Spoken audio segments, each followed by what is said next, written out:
judges is in itself unimpeachable, tamper-proof and transparent. Many believe that a system where judges appoint themselves in a manner of speaking without outside scrutiny and with a fair degree of secrecy cannot be trusted. In fact, viewers, let me tell you that at one particular point in time, the Supreme Court had admitted that the proceedings of the collegium were absolutely opaque. The present system in India sees 5 judges of the Supreme Court pick not only their colleagues to the Supreme Court, but also justices to high courts across the length and breadth of the nation. Simply put, viewers, the Constitution says that judges should be appointed through consultation. But where is the consultation if a group that has already decided who to appoint can't be stopped from doing so? Bizarrely in India, while the executive can return the recommendations made by this group or collegium of judges, once the collegium sends back the file of recommendations, that decision is binding. Ironically, the Supreme Court also sat in judgment of a challenge to the existing collegium system. The Parliament had passed a law for the creation of a National Judicial Appointments Commission, where 3 senior-most Supreme Court judges, the Union Law Minister, and 2 eminent personalities chosen by the Chief Justice of India, the Prime Minister of India, and the LOP would decide on the appointment of judges to the Supreme Court and the High Court. But viewers, this system, even though it was numerically loaded in a manner of speaking in favor of the judiciary, was rejected by the Supreme Court judges themselves. Though a lot of time has elapsed since then, the government has sought to re-engage the Supreme Court in evolving an appointment system that isn't, according to the government, as closed as the existing collegium-based one.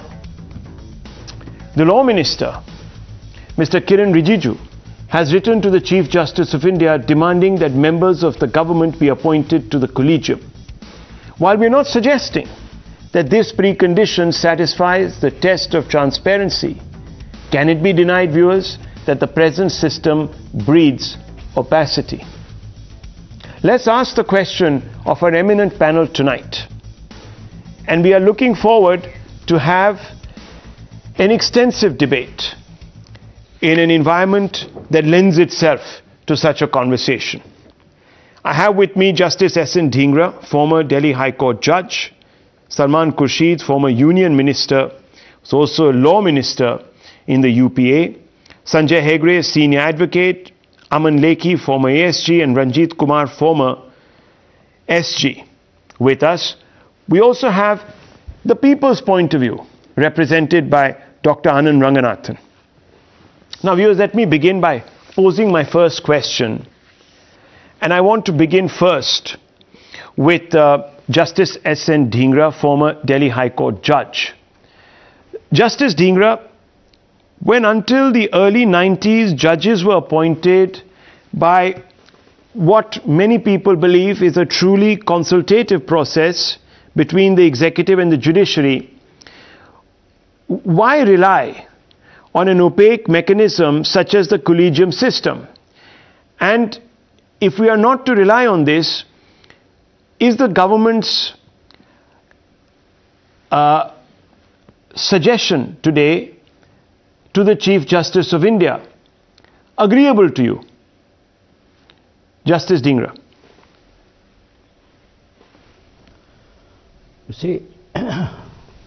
You see, I don't think this is going to serve the purpose for which the lot of debate is going on in judiciary and outside judiciary.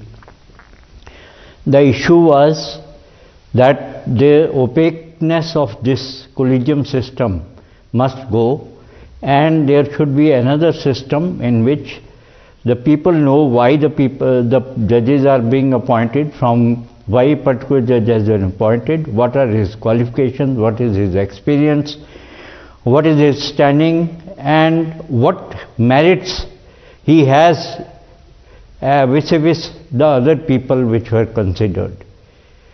Today the system is that nobody knows why the particular judge has been considered as worth appointing to Supreme Court. No minutes of meeting are recorded of collegium. What merits he had are not discussed. The people in fact know from before who will be appointed as a judge of Supreme Court or High Court, looking at the collegium faces and who is Chief Justice and who are his colleague judges. So people can predict that who will be the judges appointed by this collegium. If this is the system going on and people are criticizing it, I think addition of one more member from the government is not going to help to improve the system. The system will remain opaque and the system is not going to change. What will happen is the bartering will be there between government and the collegium, and some persons of collegium government will also be there. Now there are persons only of Supreme Court. So what is required is thorough reforms, not only in collegium system but the entire judicial system. I don't know why Supreme Court and High Courts are not agreeing to Constitution of National Judicial Service, where the people are selected on the basis of merits and seniority, and they are not selected on the basis of choice. If person is not performing well, he can be shown door in between. But unfortunately, neither the judiciary is interested in reforms, nor the governments have been interested in judicial reforms. That is what is needed. Today emphasis is only on appointment of judges. That is only one aspect. There are many aspects of judicial reforms which are not even being discussed. That is very unfortunate. Okay, let me bring in Mr. Salman Khurshid. Mr. Khurshid, we might of course disagree on the manner in which the government has intervened in the last 24 hours. We may not think that that perhaps is the best way forward. But do you believe, Mr. Khurshid, that the time has come for sweeping reforms in the appointment process adopted as of now for judges? Well, yeah, it's a difficult question at this point, and I say it's a difficult question at this point because I'm aware that in the past NJAC was the brainchild of my party. That we were concerned about the need for reform in appointment of judges, and we thought about it seriously, and we came up with what we thought was the best model at that time. Now it's another matter that the judiciary, much as we wanted the judiciary to understand the intent of what we were doing, the judiciary was unable to accept what we had done. And let me assure you that we had consulted very extensively with some of the outstanding former judges of our country, many of whom had some brilliant ideas and were equally concerned as we were about how to go forward. But I do believe that the overall atmosphere has changed so dramatically that we have some worry about even the propositions that we had placed before the judiciary in the NJAC Act, and we are now having to think very seriously about how best it could be done. And I think that nobody seems to have a clear-cut idea of answering the concerns that we all have, including the judiciary. And I would imagine this is not a matter of a few weeks, months, or a letter written by the law minister that would solve the problem. I think we have to do some deep thinking and some very honest and careful thinking before we can come up with a suitable model. Let me just quickly say, to finish what I've said, that we talk about opacity, that matters are opaque. I think that's not enough.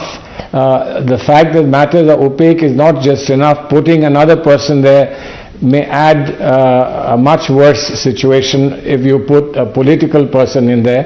We had thought of eminent jurists or eminent persons, etc., and there are many doubts about that as well.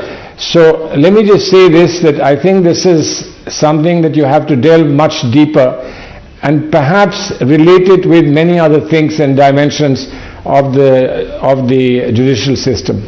You made an interesting point, Mr. Khurshid. You said that even the formulation that we had come up with, perhaps in the current environment, may not be conducive. Now that's interesting, because at that time the Parliamentary Standing Committee of Law and Justice in 2013 had said, and I quote, "The present process adopted by the collegium of judges is beset by its own problem of opacity and non-accountability, besides excluding the executive entirely in the collaborative and consultative exercise for appointment of judges to a bench of the higher judiciary. Because of its inherent deficiencies in the collegium, as many as 275 posts of judges in various high courts are lying vacant, which has a direct bearing on the justice delivery system and thereby affecting the judiciary." And of course the cabinet under the UPA at that time had accepted this report and then promulgated an NJAC of its own, which you have now of course told us about. Why is it that the Congress was perhaps better equipped and this government is not?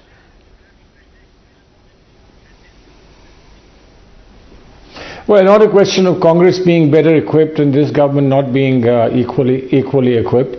I think that you learn from experience, and I think today we have the experience not only of what the judiciary's response and reaction was, but also being able to look beyond what we understood at that time and perceived at that time. And there are many difficult issues that are today arising. I think even the discourse or the manner of the dialogue between the executive and the judiciary leaves a lot to be desired. But you know, the more one speaks of this, the more I think unfair and unkind and uncharitable we will be becoming to the judiciary. I think a lot of this, despite people who believe that there should be less opaqueness, etc., I think a lot of this needs to be in closed doors. This is a very sensitive institution, a very valuable institution, and we can't be talking about it and dissecting it out in the public all the time. I think there are many things that could be said, but let other people speak their mind, and then perhaps we will take this conversation forward. Okay, I find this sort of, and correct me if I'm wrong, am I sensing a recalibration because you're coming from a political place and this is an opposition for the sake of opposition? Because your colleague, for example, Kapil Sibal, as law minister, had no qualms about going public with any of his views, and there was of course a very vigorous debate, and at that time no one felt that there was a degree of, or the danger of being unfair to the judiciary. And I can quote what he said. He says, "We do not think that the collegium system has worked to our expectations. I don't think it even worked to the expectations of the judiciary." I mean, that is a very straightforward way of suggesting that the judiciary has perhaps let itself down in its own eyes. I mean, perhaps more direct indictment, I don't know. Under the circumstances, not possible, Mr. Khurshid. Well, there are judges. There are judges and former judges who endorse what Mr. Kapil Sibal had said, and I'm not going to contest what he had said. Okay. That is the problem. I think he'd underscored the problem, but I don't think that he had a solution then, and I don't think I have a solution now. Well, he had a solution. Which is why I'm saying that we need much greater discussion. Okay, well, I'll involve others. Let me open this up. From the little please do. Yeah, so from the little reading I've done of what Mr. Sibal had said, very clearly he says, just as judges have enormous stake in the appointment of judicial officers in the higher judiciary, Supreme Court and the 24 high courts, the government has an equal stake. Since both of us have stakes in the appointment of members of the higher judiciary, the consultation of both of them is absolutely necessary. the government must have a say. So he was pretty much speaking the same language as the current law minister, Mr. Rijiju, is speaking. Mr. Ranjit Kumar, is there a difference here? And do you sense that the Congress today is perhaps wary of throwing in its lot with this government because of maybe the optics of it? I don't know. What do you say? Well, first of all, I would not like to get into any politics of the two parties or three parties, whatever the political dispensation is. Mr. Khurshid is a dear friend, so is Mr. Sibal, and so are the other lawyers on the panel, so I don't want to say anything on that aspect. But I must preface about the whole debate tonight that I had defended along with the Attorney General as Solicitor General, the NJAC Act before the court, but we lost. But I want to say 3-4 things very quickly, the system itself. One of the majority judges in his judgment in para 990 said that the present collegium system, I am reading from the book, present collegium system lacks transparency, accountability and objectivity. Yes. There is a trust deficit. Deserving persons have been ignored wholly for subjective reasons. Social and other rational realities were overlooked. Certain appointments were purposely delayed so as to either to benefit vested choices or to deny benefits to the less patronized.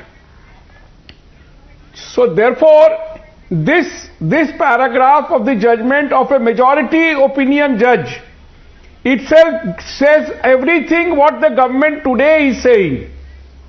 And that is what the common refrain today is about the objectivity, accountability and the selection process itself. That's my first thing.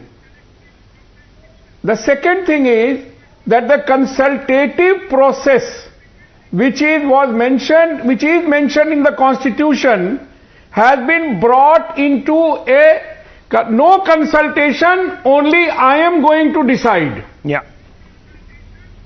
That has brought about this situation today. So therefore there are sensitivities involved.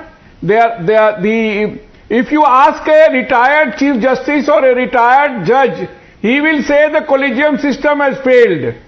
But while the persons within the collegium may disagree with me, may not disagree with me, well, it is their prerogative. And there are sensitivities involved here because there are persons who are overlooked. And if persons are overlooked who are senior and juniors jump the queue, then also within the judiciary there is dissatisfaction. High Court judges feel that I will be selected because I am senior and I am good, but then they are overlooked for reasons which are not known. So all those things are there, but anyway, this system is in place now from 1994. It's almost 30 years now, and this is how we are functioning today. And the matter of the NJC should have gone to 9 judges because 5 judges were bound by the decision of 9 judges. So they could not have really relooked the matter in the way it should have been, because the NJC was a step towards a different direction. And the Venkatachalaya commission which came in 2000 was very much aware of this, and they had also made a suggestion. So the court could have always read down the law instead of striking it down. Interesting. Thank you. Because I think who you're quoting is Justice Kurian. And let me bring in Sanjay Hegde, Dr. Ranganathan and Mr. Lekhi. In this judgment, Sanjay Hegde, Justice Kurian has said, and I quote him, "All told, all was and is not well." To that extent, I agree with Justice Chalameshwar that the present collegium system lacks transparency, accountability and objectivity. The trust deficit has affected the credibility of the collegium system, as sometimes observed by the civic society. Quite often very serious allegations and many a time not unfounded too have been raised, and its approach has been highly subjective. And it goes on, as you know. I feel that it's not the trusteeship that failed, but the frailties of the trustees and the collaborators which failed the system. To me, it is a curable situation yet. Now, Mr. Hegde, if the government is interceding, let's say on behalf of the people, let's give them the benefit of doubt. Let's not think that there is a motive here, though you may want to attribute one, or the former law minister on the panel, Mr. Khurshid, might have his suspicions. But let's for a moment suspend those and say that this government wants to intercede to make sure that we have the best, giving the best judgments in the interest of public welfare. Why can't the government make this intercession at this point? If the government wants to intercede, then it has to do it again by a constitutional amendment. You cannot set aside judgments of a constitution bench. You cannot go back to a constitutional amendment which has been struck down, and no letter of a law minister or anybody else can amend the system which has been put in by several constitution benches. You want to change the system? Please change the constitutional provisions. They may be tested again on judicial review. They may succeed, they may not succeed. But you can't say, okay, please forget what the constitution bench has said. Please forget all your judgments and just give me a seat on the table. That is certainly not on. This letter was ill-advised. Yes, there are problems with the collegium system. If there are problems and the government wants to amend the constitution, so be it. You cannot reduce the constitution to something like which can be set aside by a mere executive decision or an executive order. The second point I'd like to tell your viewers is this. Why did we have the collegium system? We had the collegium system because Ram Jethmalani said that there are two kinds of lawyers, of judges. Those who know the law and those who know the law minister. Thereafter, it became a form of peer review when judges started selecting other judges. Take a cricketing analogy. Today, the Indian cricket team is chosen by former cricketers. Would you like to have Anurag Thakur and Jai Shah and Rajiv Shukla select your cricket team? That can't be. Those who are in the system, those who are players, they are the best judges of talent in this field. And judicial independence is a non-negotiable. The government's voice has to be heard. Its inputs have to be considered. But the government can't be part of the judiciary's process of recommending. 1 second, Mr. Hegde. I just want to come back to you before I open this up. The SC had said in its order dated 16th October 2015 to consider the introduction of appropriate measures, if any, for an improved working of the collegium system. So the government, so the Supreme Court is not averse to any such moves. Of course not averse. So 1 second. So 1 second. Let me just finish. I don't want to speak over you. And therefore, Kiran Rijiju has come out and said, I hope you honor court's direction. This is precise follow-up action of the direction of the Supreme Court Constitution Bench while striking down the NJAC Act. The SC Constitution Bench had directed to restructure the MOP of the collegium system. Number one. Number two, I just want to ask you, world over, in established democracies, the norm is for the executive and the judiciary to collaborate transparently in the appointment. So why is there this exception in India? Do we not trust the judgment of, as you yourself have suggested, people like the Prime Minister, the LOP? The NJAC sought to have a wider consultation. There was the opposition, there was the Prime Minister, there were people chosen by the Chief Justice of India, eminent, that is, justices, etc. So how is that an unrepresentative structure that gives the executive above and beyond powers to influence? No. The executive has the power to intercede. The executive could even suggest things. But the executive can't be part of the judiciary. When the judges make recommendations, That is part of their judicial functions, and it is safeguarding the independence of the judiciary. You can't have the executive there at that stage. The executive can say, okay, you made this recommendation, I don't think that is right for X, Y, or Z reason. If the executive shoots down somebody saying for these reasons, the judges accept it, fine. If it puts out reasons and the judges say we know those reasons, but despite that we think that this man would be a good judge, then the current law is that the judiciary's recommendation prevails. Well, I find that a little odd because you haven't addressed the question I asked you, that in some other advanced democracies, the executive does have a say. So you're sort of saying that keep the executive out. And it's also a little odd because barring the emergency, some of India's momentous judgments, like for example, the Kesavananda Bharti judgment that gave us the basic structure doctrine, were delivered by judges that were appointed with a greater say for the government. So why can't the NJAC that provides a reasonable balance be upheld? It's precisely because of Kesavananda Bharati that certain judges got superseded. And because of Kesavananda Bharati that you then had the emergency and the whole experience thereafter, where the government of which got re-elected at that point of time started fiddling around with judicial appointments. We in the subcontinent have tended to keep at least the process of initial selection and recommendation to the government within the judiciary. Well, let's also not forget that under the Constitution, the CJI had a consultative role in the appointment of judges, with the president holding the powers of appointment. Now, I don't know why that got lost, superseded, etc., squeezed out of the system, and we can talk a little bit about that, but I just want to get more comments in. Former ASG, Aman Lekhi, where do you come in on this? The executive should have no role.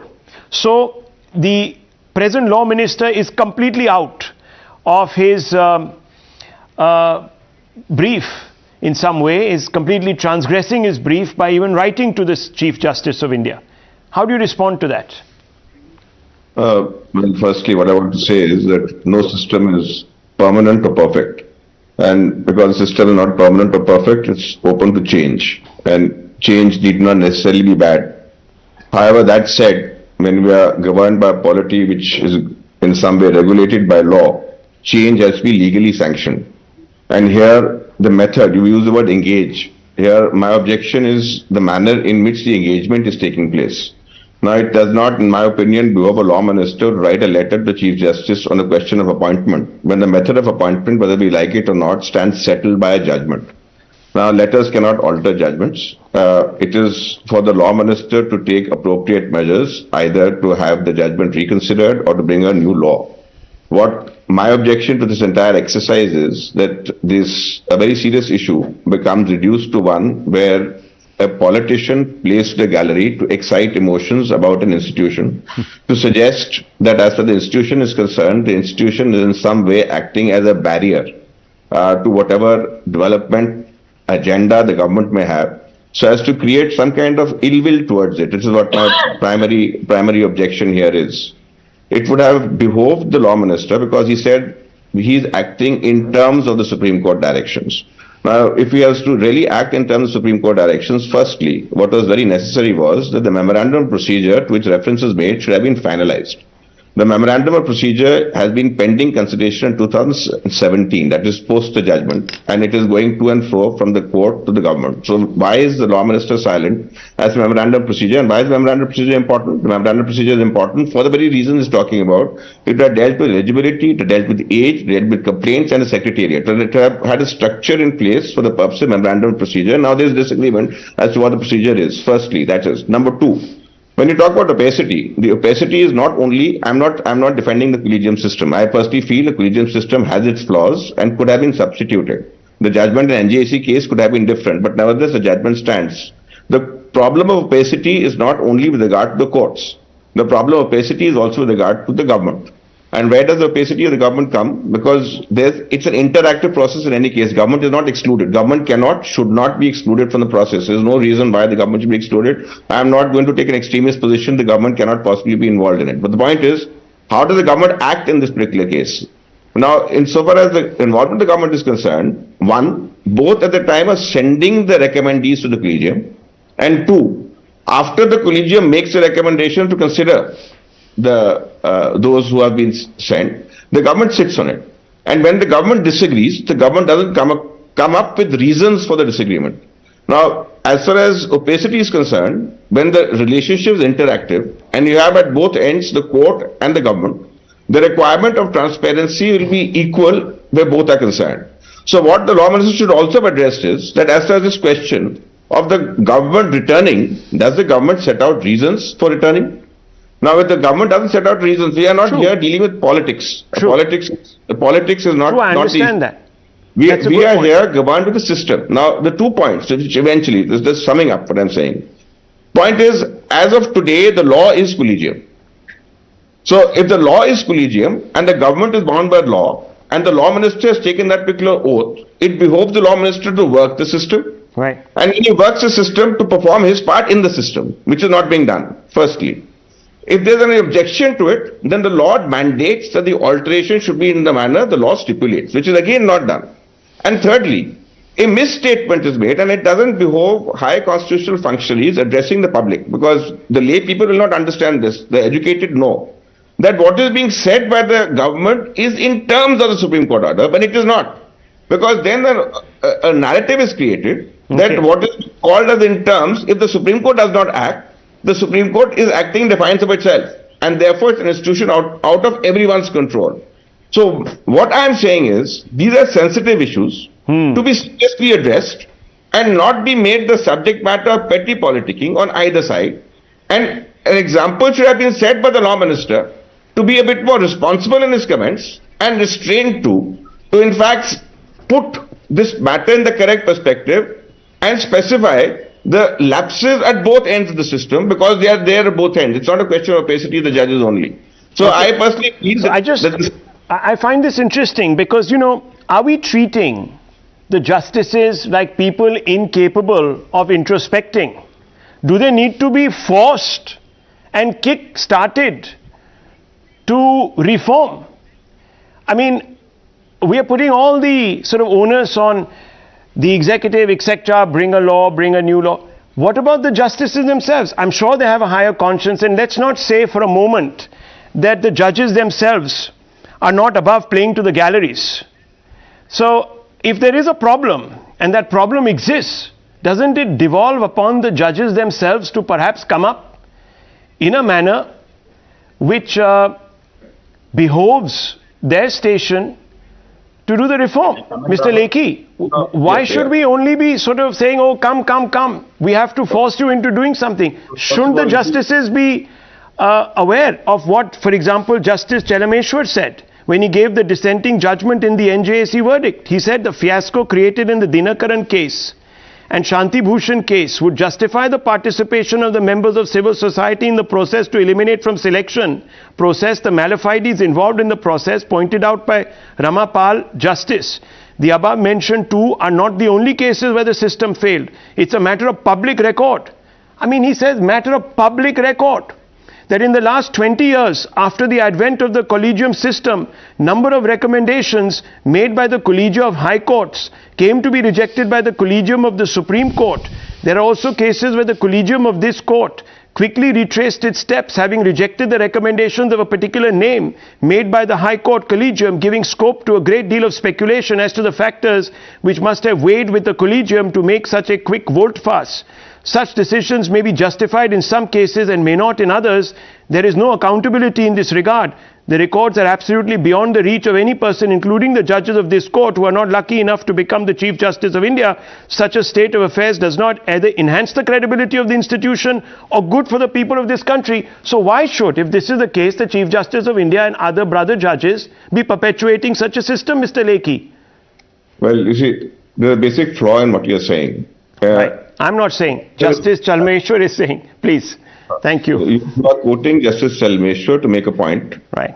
To suggest that as far as the judges are concerned, they have an authority of their own to alter the system. That is, there's a subjective element which is vested in individual judges to change the law at their whim. This is what you're suggesting, because the law minister suggests. This is what you're suggesting. No, no, no. I'm not even talking about the law minister. No, I'm saying that if a system is broke and brother judges are aware that it is broke, you yourself are saying it's broke. Should it not devolve upon the justices themselves to come up with a solution? Yeah, I know. I come up with, that's what I'm saying. So what you're saying is that because there's a change, there's a need for a change, and the law minister suggested a change, the judges should of their own take the initiative to bring about the change. This is broadly what you're saying. Yeah. And unless they do that, they are the ones who are in the wrong. Now, this I'm not saying they're in the wrong. No, very don't well, put any words in my mouth. They are deficient in some way, and they're perpetuating a system that is not obviously doing the best by public interest. That's all. May I answer? May I answer? Yeah. Now, the question, what I'm trying to tell you is, for the very reason the law minister could not have written a letter, and for the same reason the judges cannot on their whim ignore the mandate of a judgment. Because the judgment stands, and whatever the view of the judges may be, whether you like it or not, and that's the system of, that is how we are governed by the system. Whether we like it or not, we have to follow the law. And because we have to follow the law, we have to alter the law in the manner law mandates. And no one would know that better than the law minister. Now, that is exactly what I'm saying. When you mentioned playing to the gallery, I say that deliberately and repeat it.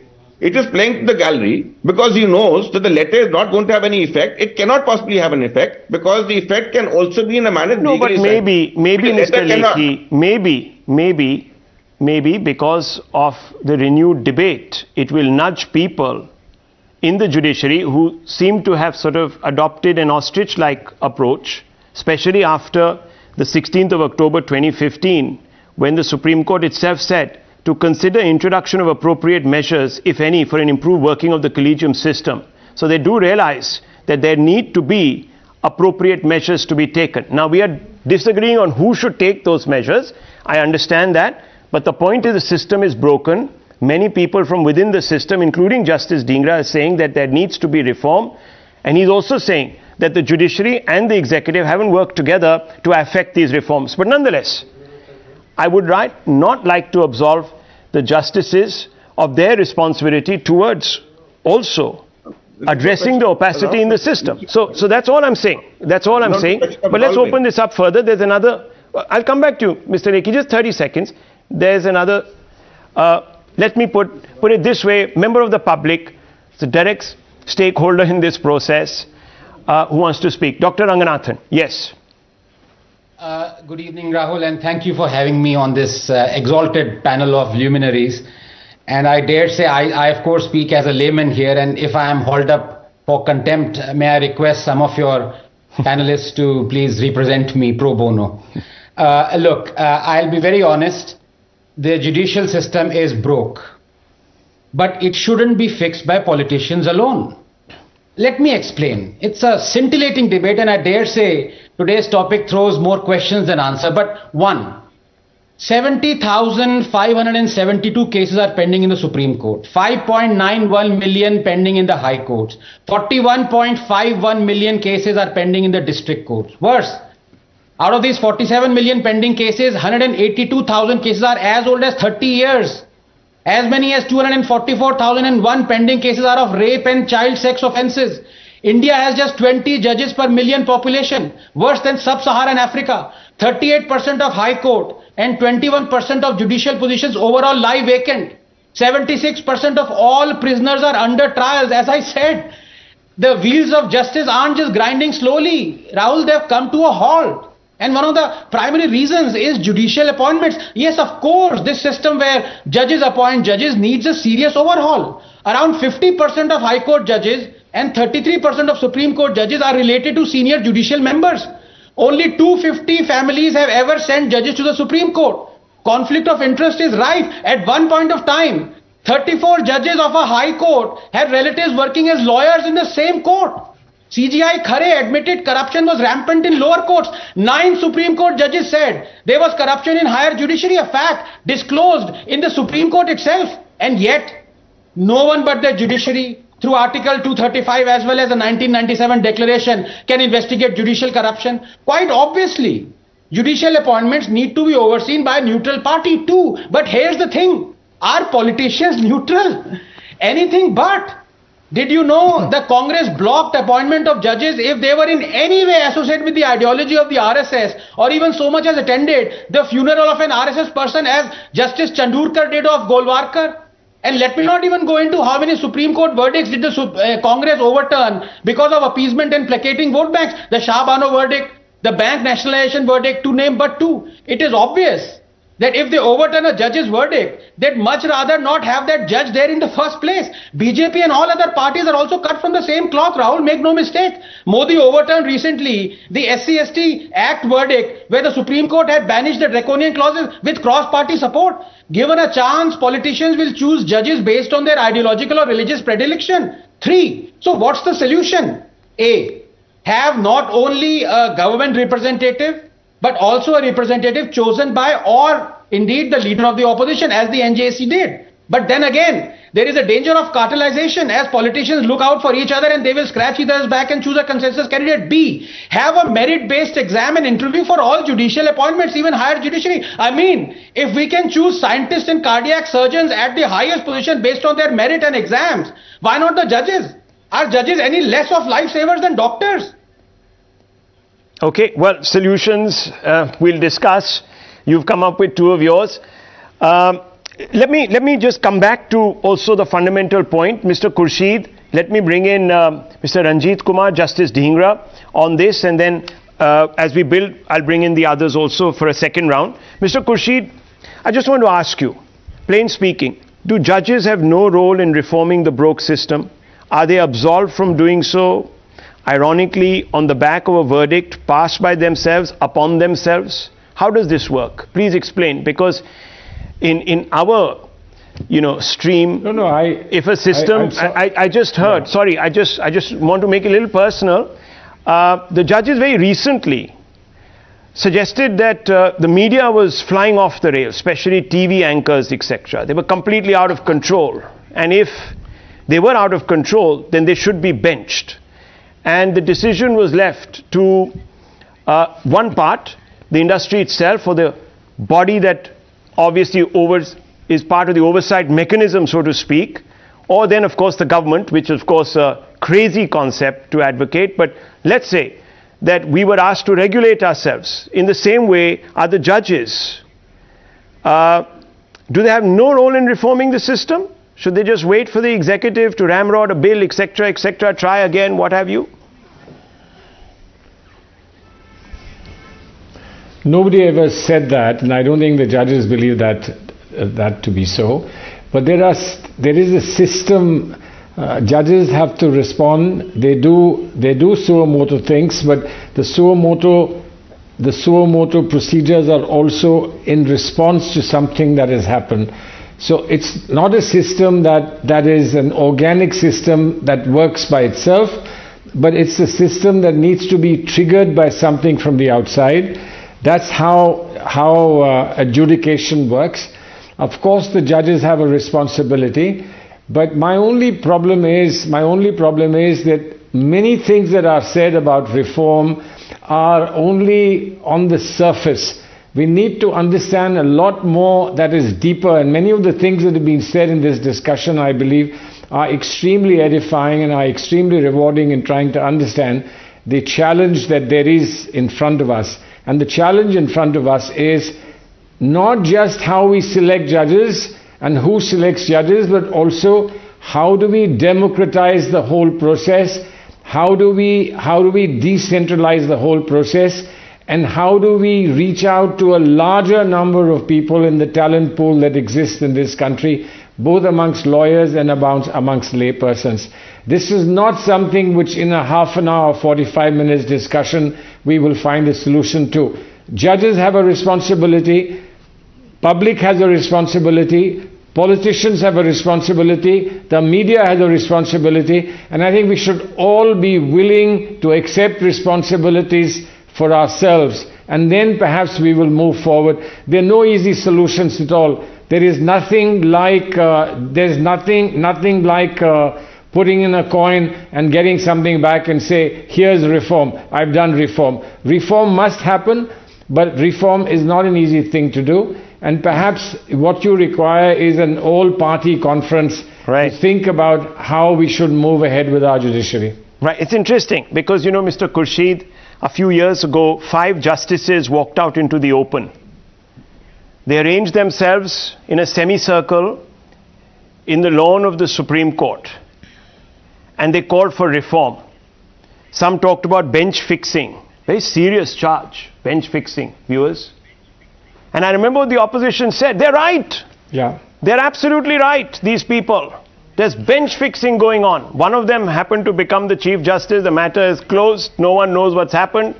So as I asked Justice Dhingra, why are we being so, let me just say, giving such a wide berth to the judges? Why can't they, in all the spirit of accountability, transparency, and you know, Justice Chandrachud is known to be a person who has said that, look, I'm going to put certain values far above considerations that are not in conformity with the public interest. Why can't he lead the way? Why can't he walk across, perhaps, I don't know, to the Law Minister's office and say, let's have an honest conversation. I come before you, let's work out a system. Justice Dhingra. Or is he absolved? Mr. Hegde, I'll bring you in on that. I know that you're dissenting with me, so it's good. I'll just bring you in. Yes, Justice Dhingra, go ahead. Yes. Yeah. Mr. Rahul. Yeah.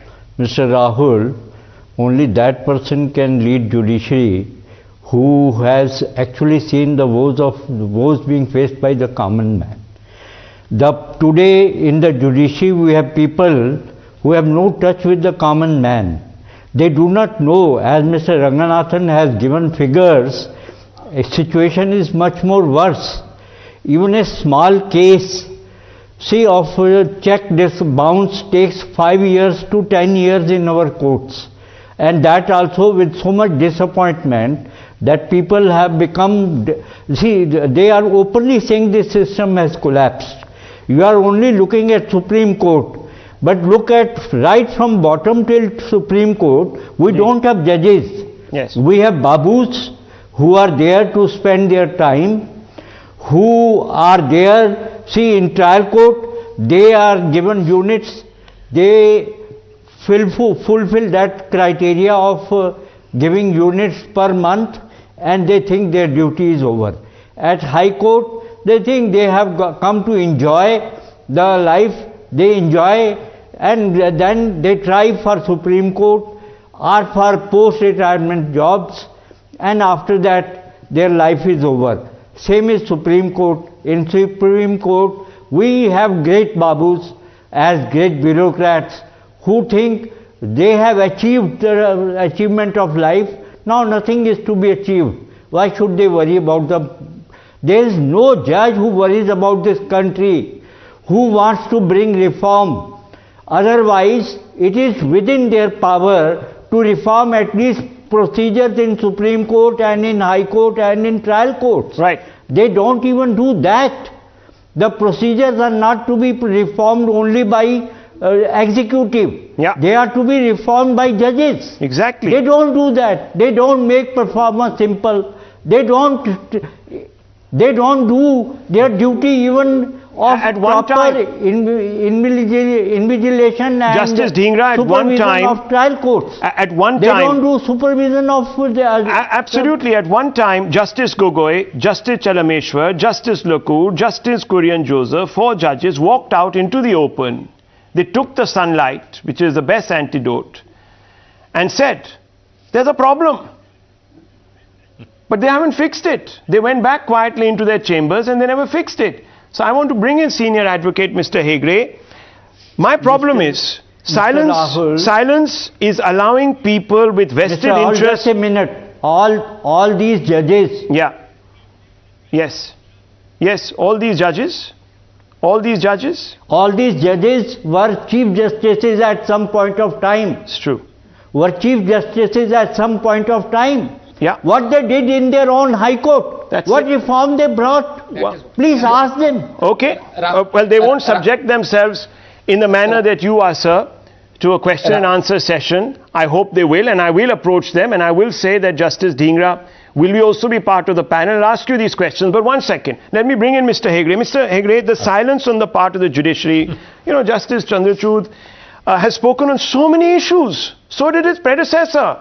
They got onto every lectern available and they lectured the world. But I want to ask you, the silence today is allowing people with vested interests to paint the picture of an embattled judiciary at the mercy of a crooked executive. How is this even fair? Okay. Mr. Hegde. Point one, you spoke about the 5 judges who walked out. Why did they walk out? I don't know. Justice Gogoi is on record saying that it was the Loya case. Which way did the Loya case finally go? So let's not talk about... Mr. Hegde, they talked about real issues. No, forget about their motives. When they came out... No, one second, Mr. Hegde, that's not fair. That's not fair. That's not fair. Try to derail it. No, that's not fair. They all came out and they made some very pointed observations about deficiencies. I'm asking you, sir, as a practicing lawyer, have those deficiencies been fixed? The point is that there are deficiencies in the system, there are deficiencies in the person. Now you're equivocating. You see, this is the kind of... Don't shut me down, Rahul. Don't shut me down, Rahul. I'm not. Let me finish what I wouldn't dare to. Don't interrupt. So the point is this. As far as selection of personnel is concerned, yes, the government can make suggestions. The judiciary will consider. They think that Rahul should be made a judge. The judiciary will consider. That's a different thing.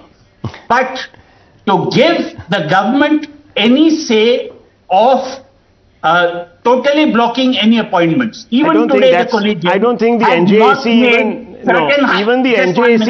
even the NJAC didn't bat for that. You know that, Mr. Hegde. Just a minute. Yeah. Even today, the collegium has not made certain judges, the High Court Chief Justices, who the government thinks are opposed to them. They have not been brought to the Supreme Court. The collegium has worked in collaboration. Judges don't look for confrontation.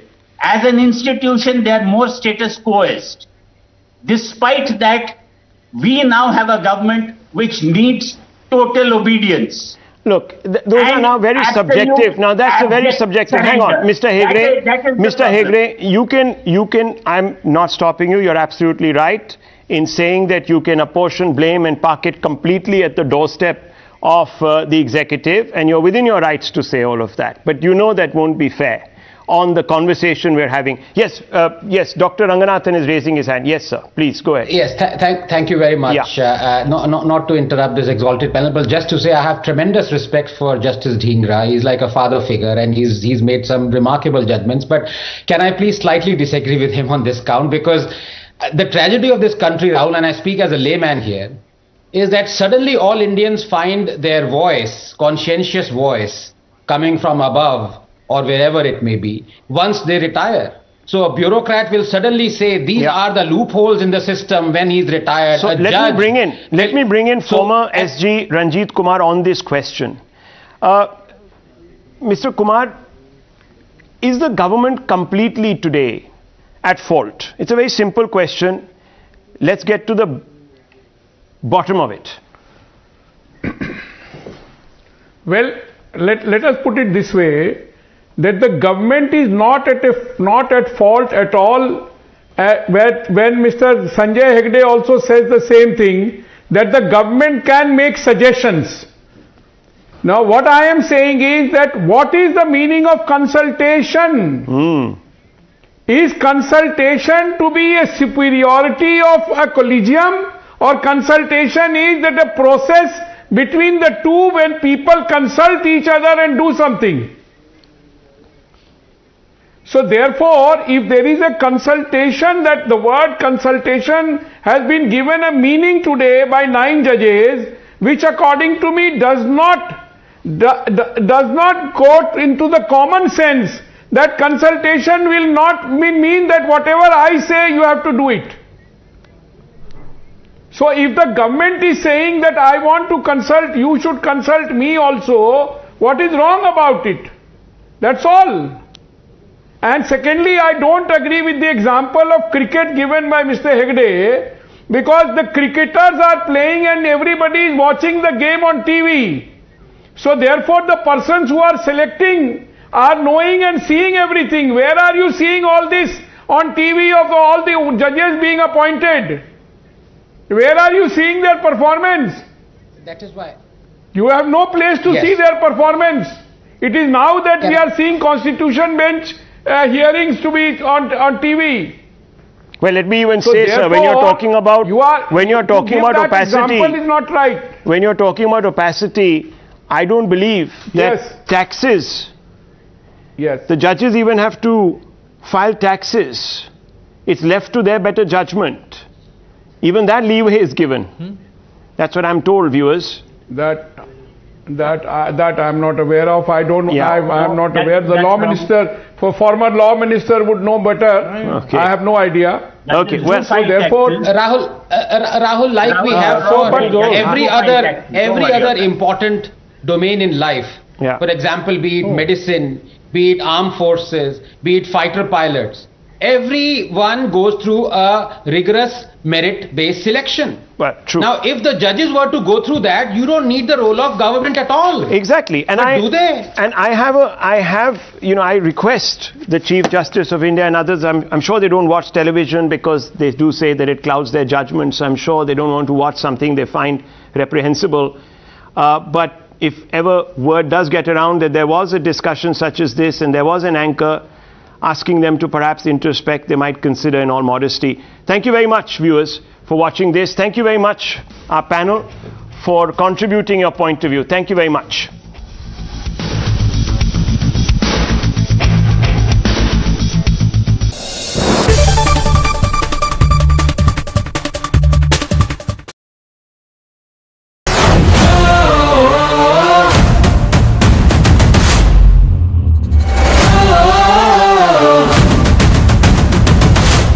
In case आप मिलेनियन वाली generation से हैं तो आपने शायद वो गाना सुना होगा, देखा जो तुझे यार दिल में बजी गिटार। सो कुछ ऐसे अगर आप मूड में हैं तो यहाँ पे ये गिटार की स्ट्रिंग्स टाइप दी गई हैं, एग्जैक्टली स्ट्रिंग्स नहीं है बट ऐसे कुछ मूड में है तो आप इनका इस्तेमाल उस समय जरूर कर सकते हैं। अब आप समझ गए होंगे कि गाड़ी कौन सी है। हाल ही में इसका लॉन्च हुआ था, ये है BYD की Atto 3 और क्या परफॉर्मेंस, क्या रेंज, क्या डिजाइन, क्या फीचर्स BYD अपने इस इलेक्ट्रिक व्हीकल में दे रहा है, उन सभी के बारे में मैं आपसे बात करने वाला हूं इस वीडियो में। और वीडियो के अंत में हमेशा की तरह बात करेंगे 3 धांसू और 3 नॉट सो धांसू एलिमेंट्स मुझे क्या लगे इस BYD Atto 3 के बारे में। तो चलिए शुरुआत करते हैं।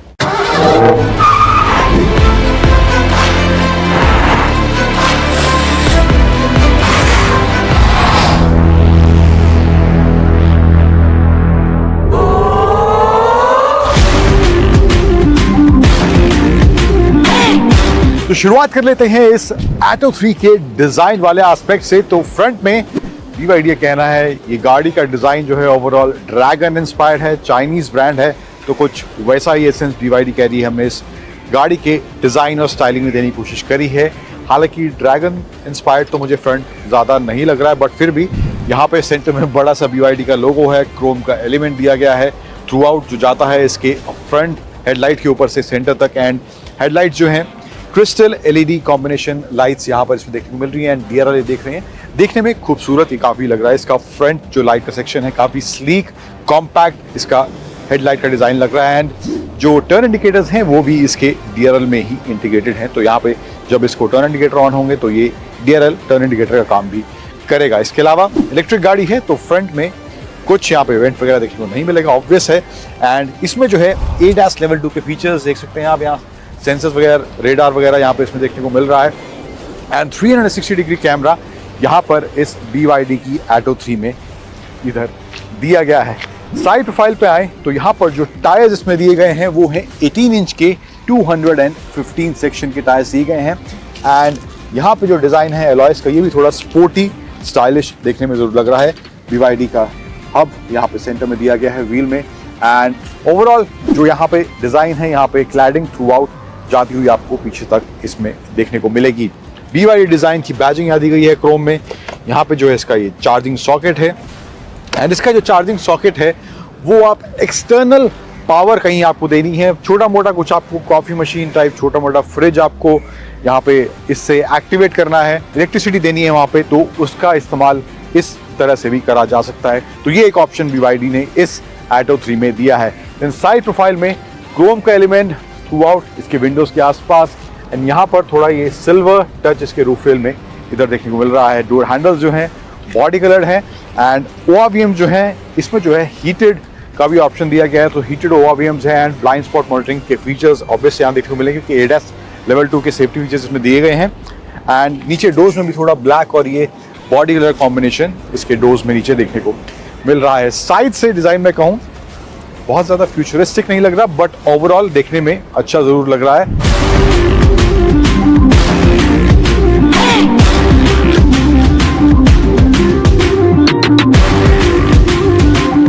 इसके अलावा रियर में आए तो रियर में यहाँ पे थोड़ा स्पॉइलर वाला फील दिया गया है इधर, एंड पियानो ब्लैक और ये बॉडी कलर ब्लू के कॉम्बिनेशन में अच्छा सेक्शन। जो interesting section in terms of design मुझे लगता है वो है इसका ये टेल लाइट का डिजाइन।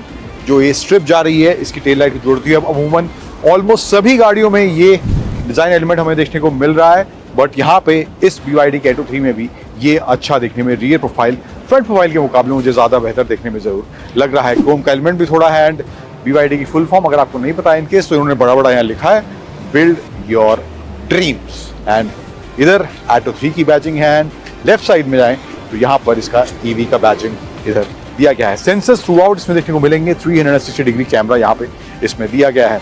एंड बूट को ओपन करने के लिए one touch and boot open इसका हो जाएगा। ओवरऑल जो स्पेस है On the show tonight, viewers. On the backdrop of escalating tensions with the Tamil Nadu government, State Governor R.N. Ravi is all set to visit New Delhi for the second time within a week, 3 days after completing his first visit this year. Rishabh Pant took to social media for the first time after his horrific car crash. In a tweet, Rishabh Pant thanked his well-wishers and the BCCI, stating that he was humbled and grateful for all the well-wishes he received. Tragedy hits Jallikattu celebrations as 2 bull tamers who were critically injured while participating in the festival at Palamedu and Trichy respectively lost their lives, while over 60 others were injured during the festival.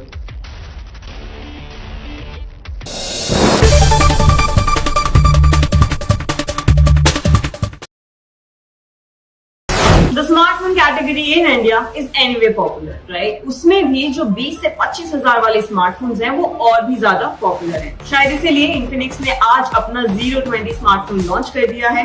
I have the smartphone with me right here और इसको आज करेंगे unbox.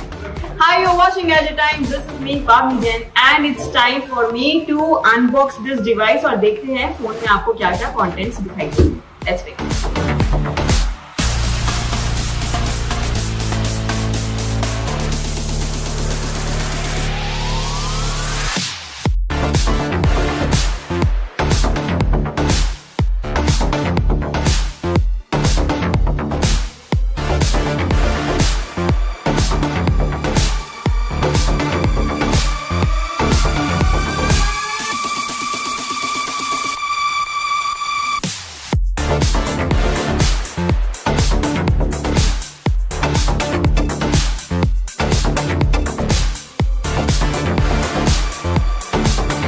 Phone unbox हो चुका है। जैसे कि आपने देखा यहाँ पर स्टिकर उतारते हुए मैंने इसे थोड़ा सा गंद मचा दी। यहाँ पे स्टिकर ऑलरेडी दिखाई दे रहा है, बट इसको क्लीन करेंगे बाद में। अभी बात करेंगे स्मार्टफोन के बारे में। थोड़ा सा मुझे विड्थ इसका ज्यादा लग रहा है, वो यूज करने के बाद पता चलेगा कि ये कितना कंफर्टेबल है। Other than that you get 3 cameras at the back. इसको आपको मिलेगा स्क्वायरिश कैमरा मॉड्यूल के अंदर। The main camera is 108 megapixel और यही इसका यूएसपी है। सिर्फ बैक कैमरास की बात नहीं है बॉस, आपको फ्रंट कैमरा भी बहुत ही धांसू दिखाई दे रहा है। At least on the spec sheet use करने पे पता चलेगा कि कितना अच्छा है या नहीं अच्छा है। फ्रंट कैमरा जो इसका है वो आपको मिलता है 60 मेगापिक्सल का फ्रंट शूटर। आपको इसमें दिखाई देगा full HD plus AMOLED panel. Bezels थोड़े से मुझे मोटे दिखाई दे रहे हैं, टॉप और बॉटम वाला specially. Side bezels are still slim. What keeps this smartphone alive is Helio G99 chipset. Battery की बात करें तो इसमें आपको मिलता है 45 वॉट का fast charging system, which is pretty good. At the bottom, you also get a 3.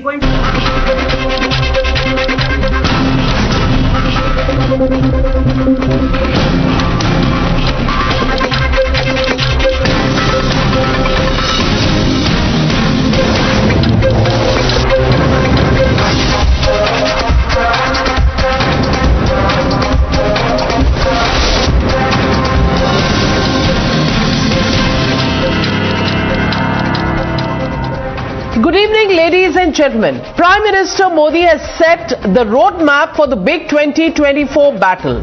Today, the Prime Minister held a mega road show in the national capital ahead of the key BJP national executive meeting. A sea of people gathered to greet the Prime Minister as his road show marched from Sardar Patel Chowk to the NDMC Convention Centre with chants of Modi, Modi filling the air.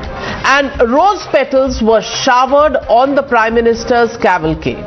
The Prime Minister was seen waving to his supporters as he headed towards the NDMC Convention Centre.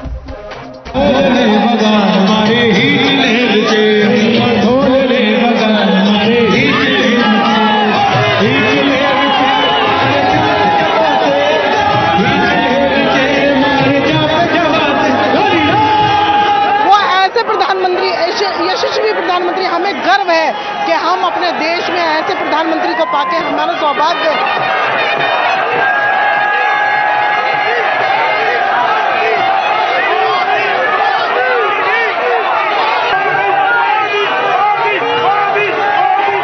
Rahul ji Bharat जोड़ रहे हैं, but Bharat तो कांग्रेस से तोड़ा था, तो भारत तो जोड़ा मोदी जी ने।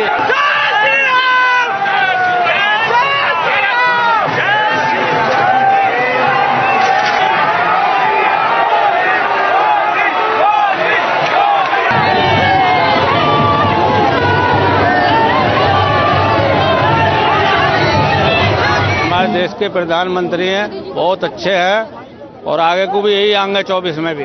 पद यात्रा बहुत सफल रहेगी। आने वाले 2024 में मोदी जी ही आएंगे।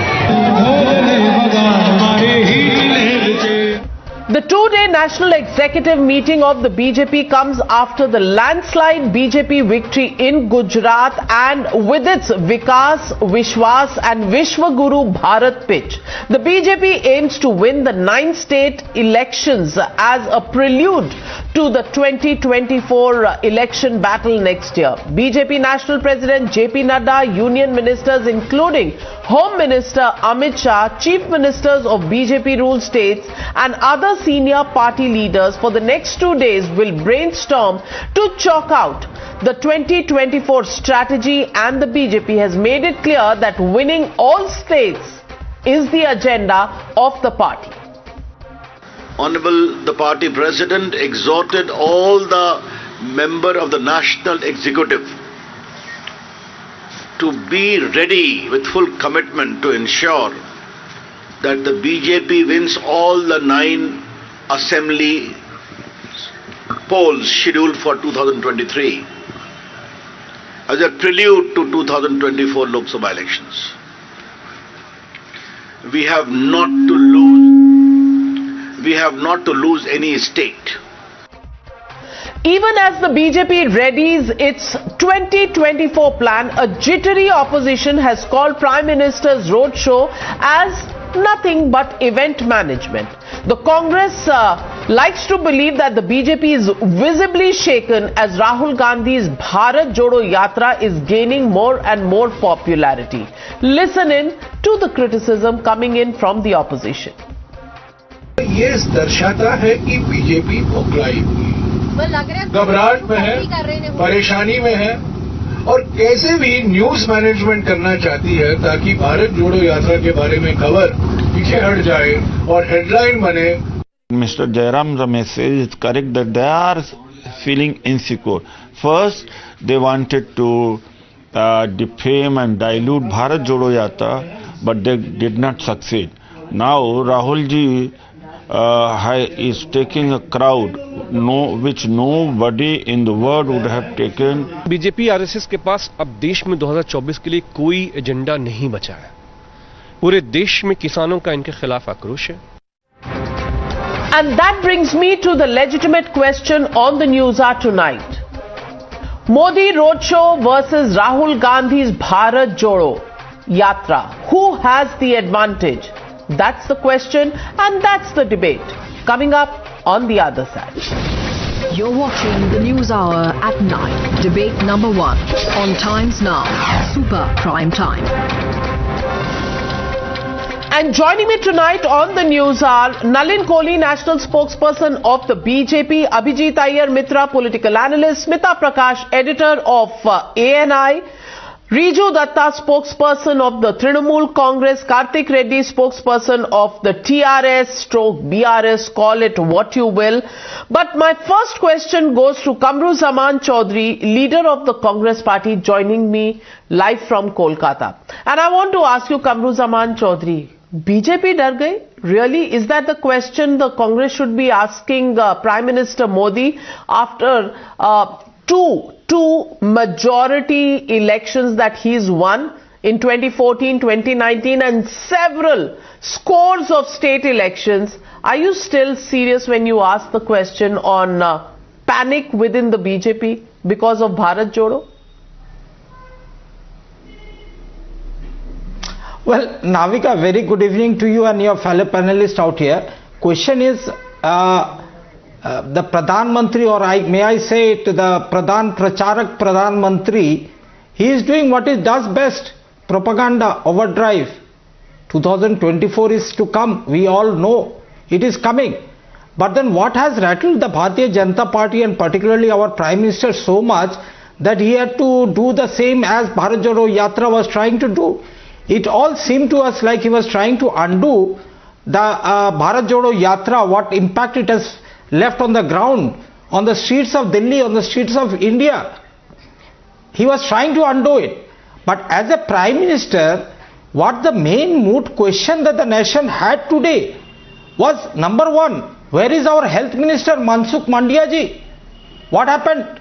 Has he issued any letter to the Prime Minister about the Bharat Jodo Yatra and the risk involved with the COVID crisis looming? No.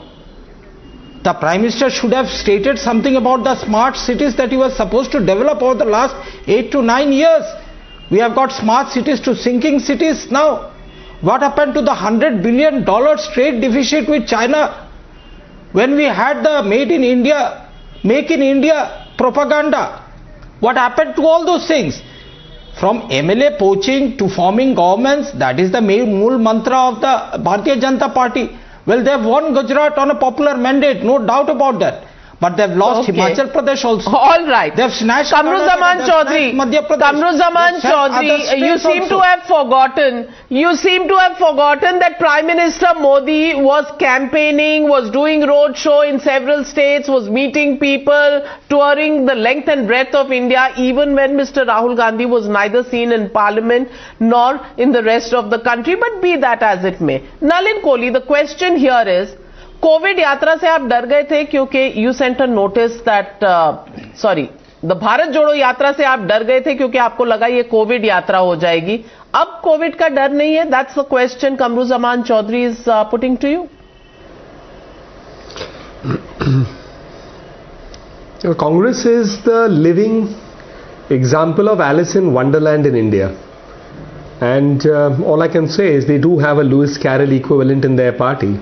Because that's what every time they make an argument, it seems. I mean, it's getting curious here and curious here. That's all I can say. I mean, the BJP is terrified of the Bharat Jodo Yatra. So let's first look at what is the Bharat Jodo Yatra. It's yet another launch of Mr. Rahul Gandhi in that perpetual attempt to declare him or somehow define him as a leader. Now, that is the Congress's full prerogative, and we have no complaint with that.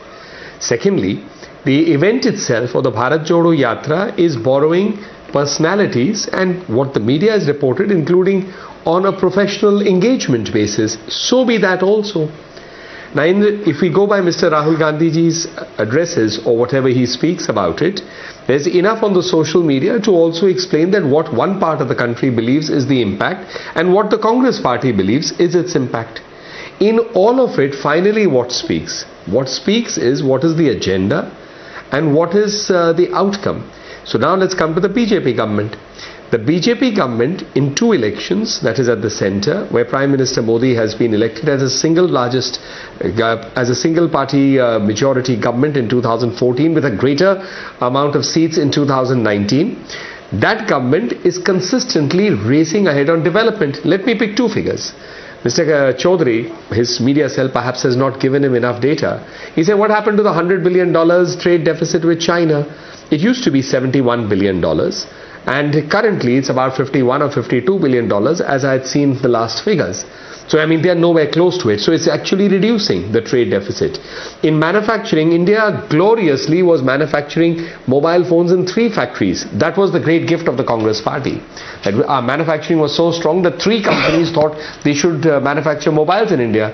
That exceeds 120.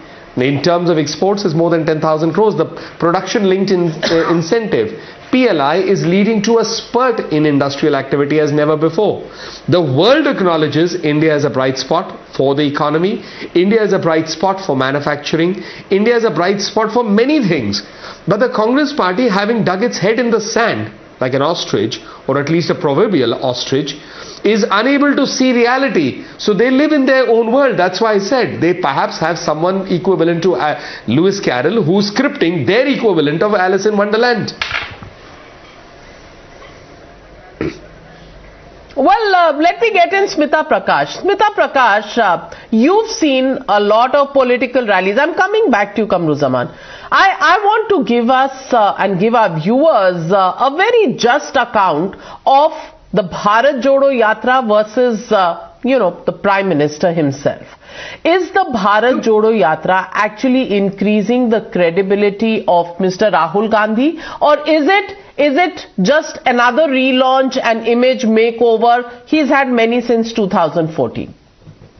Well, even if it is just an image makeover, for the Congress party, it is significant. Because as far as the narrative was concerned, for several years, the narrative, even within the Congress party, the frustration of the narrative was that a status had set in. Nothing was happening. Then unless they had a strong ally, they couldn't even win a state election, let alone 2019 or before that 2014. So in some manner, to see that early morning onwards in social media or even in traditional media, the yatra is being spoken about is something for them to celebrate. And of course, they're justified in feeling elated about it, that something is happening. Whether that gets translated, those crowds get translated into votes or something is anybody's guess. As far as the Prime Minister's rally is concerned, or the road show is concerned, which he did today on the sidelines of the National Executive meeting, Navika, which it's part and parcel of what the BJP does best, which is that, they at no point of time is the party a shrinking violet. They will launch everything with fanfare, whether it was, if you go back, India Shining, if you go back the yatras of Advani, if you go back Murli Manohar Joshi, if you go back on anything to do with the electoral processes, which is part of the democratic process of elections, the BJP does it with a great deal of fanfare. And for them, a roadshow is one of the things that they do. So what happens today and tomorrow? The National Executive, that is significant, because knowing the BJP, they're very dynamic in the way they do their messaging. So, they are the very fact that they're saying every one of those 9 states have to be won goes to show that losing Himachal is not resting easy on their shoulders. They don't like losing. If this is one party who says, chalo, ek state chala gaya, agla state jeet lenge, that's not how they behave. They are like, every one has to be won, whether it is at the panchayat level, whether it is district level, whether it is Vidhan Sabha, or whether it is the central level. Every election has to be won. So for that, they will do a lot of, wondering how much of foot soldiers they need to be put on the ground. What is the messaging? Where are they lacking in connecting with the people? How many people to connect with? And what should be the message in different states? So I think they are going to be doing a lot of what is called this Chintan Manthan that they do. Well, Smita says nobody is in panic mode. Everybody is doing what they need to do. And Riju Datta, my question to you really is very pointed, because Mr. Rahul Gandhi did an Akla Cholo Re in his Bharat Jodo Yatra starting in September. And he said it wasn't political. He said this is about picking up the issues of the country. Fair enough. He started. But now, when the last mile is left, which is about 65-68 kilometers of this yatra, suddenly the party's gone political. They've invited 21 or 23 political parties to join them on the 30th of January. And they've sent out these invitations. Several parties like the BSP, the Samajwadi Party have said they are not going in. So, Riju Datta, my question to you is, are you going in with the Congress party? Are you ready to be second fiddle to Rahul Gandhi, even though Amartya Sen, the Nobel Prize winner, has said that Mamata Banerjee herself is qualified and has a great CV as far as the prime ministerial candidature is concerned? So where does the TMC stand?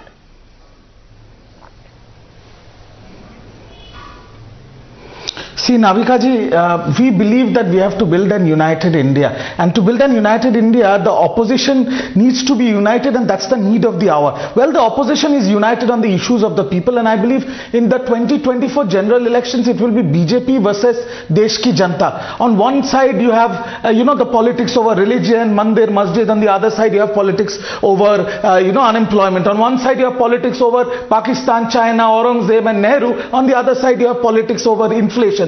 So the opposition is doing their job. They have done it in the parliament. They are doing it on the streets. BJP is doing their job, their propaganda machinery, and they know what works in this country now is talk about religion, or if religion does not work, then talk about nationalism. Something or the other will work. So in all this put together, I think in the race to 2024, 24 hours is a long time. We still have a long way to go. Opposition needs to be united. We will defeat BJP in Bengal, hands down, and I'm saying this now in the 2024 elections. Congress has a 1:1 fight with the BJP in over 200 seats. They have to do their job. And similarly, needs to be united is a great thought. I know, Navika ji, what you're trying to portray, that who will be the leader, who will be the face of the opposition versus Mr. Modi. So like my leader said, the face of the opposition will be chosen by the people of this country. However, the greatly respected Nobel laureate Mr. Amartya Sen said that all the qualities are in Mamata Banerjee. So I think the question, if not Modi, who? I think Mr. Amartya Sen himself has answered the question. Probably Desh ebar Banglar mein ke chahe. Well, so Rahul Gandhi to nahi hai, Mamata Banerjee hai. So Abhijit Iyer Mitra, I come straight on to you.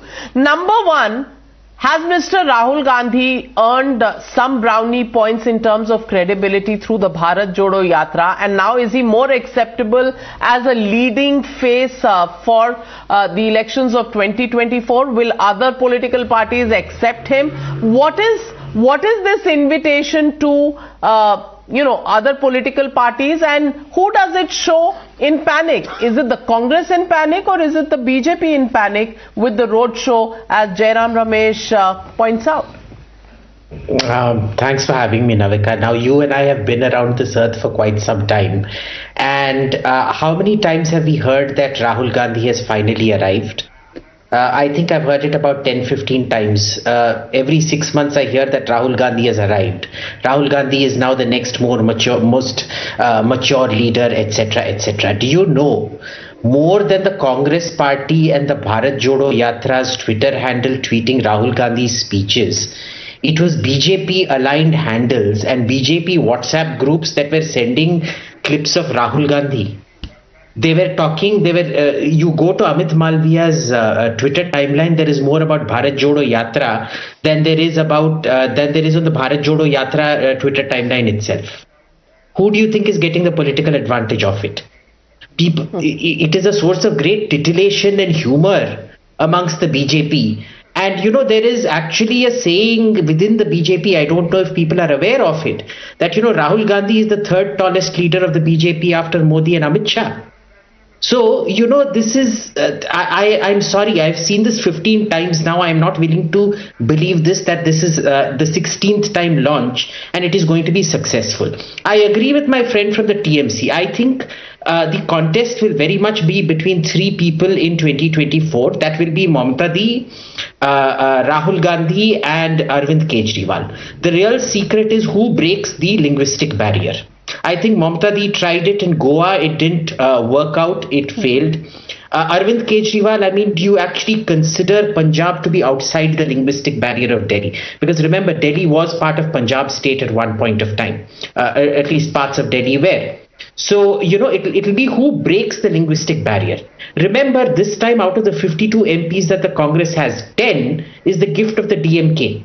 It was because the Congress was in alliance with the DMK that they got 10 seats in Tamil Nadu. Otherwise, their entire tally would have been down to 42. Next time they will come down to 32, and in case Mamata Di manages to get 37 to 40 seats, she will be the front runner. Get in Karthik Reddy. Let me get in Karthik Reddy of the TRS/BRS. And Karthik Reddy, is it about the linguistic barrier? Is it about the battle in the opposition ranks being between Mamta Banerjee, Arvind Kejriwal and Rahul Gandhi? Where does that leave Mr. KCR himself? Because he's hosting another rally, you know, in the next few weeks where he's also invited some of the opposition leaders. So, is there clarity in the opposition ranks, and is that also going to be an advantage for Narendra Modi and the BJP? Good evening, Navika ji. Firstly, let me congratulate your viewers on Sankrantri, Lori and Pongal. For all your Telugu viewers, Sankrantri Mariyu Kanuma Pandaga Subhakankshalu తెలియజేస్తూ, Navika ji, let's first address the issue with BJP. The reason I say this is, this constant alert nature of the BJP signifies two major things. If we take into context what's happening in Delhi with their national executive meeting, one, their constant alert nature signifies that they've invested more in politics than development and welfare. And point two, they are in this constant alert nature because they live in this constant fear of defeat, because they have not invested anything much into development or welfare. And when we have to speak about what's happening in the opposition camp and what's happening with different political parties, different states, different chief ministers, Navika ji, this is the age-old tested strategy of the BJP, and some leaders sitting in the BJP office, they want to portray that there is nobody else in this nation other than Narendra Modi, and all the other leaders are fighting for power and not for the nation. This is an agenda which has been put to use multiple times for the BJP and the leadership in the BJP. And let me draw your attention today to Khammam. Khammam is a district in North Telangana, where we're going to organize a large public gathering chaired by our Chief Minister KCR Garu, which would be graced by the Chief Minister of Kerala, who belongs to the Communist Party of Marxist, CPM, who also will be graced by the Punjab Chief Minister Bhagwant Mann, and also the Delhi Chief Minister, the AAP convener.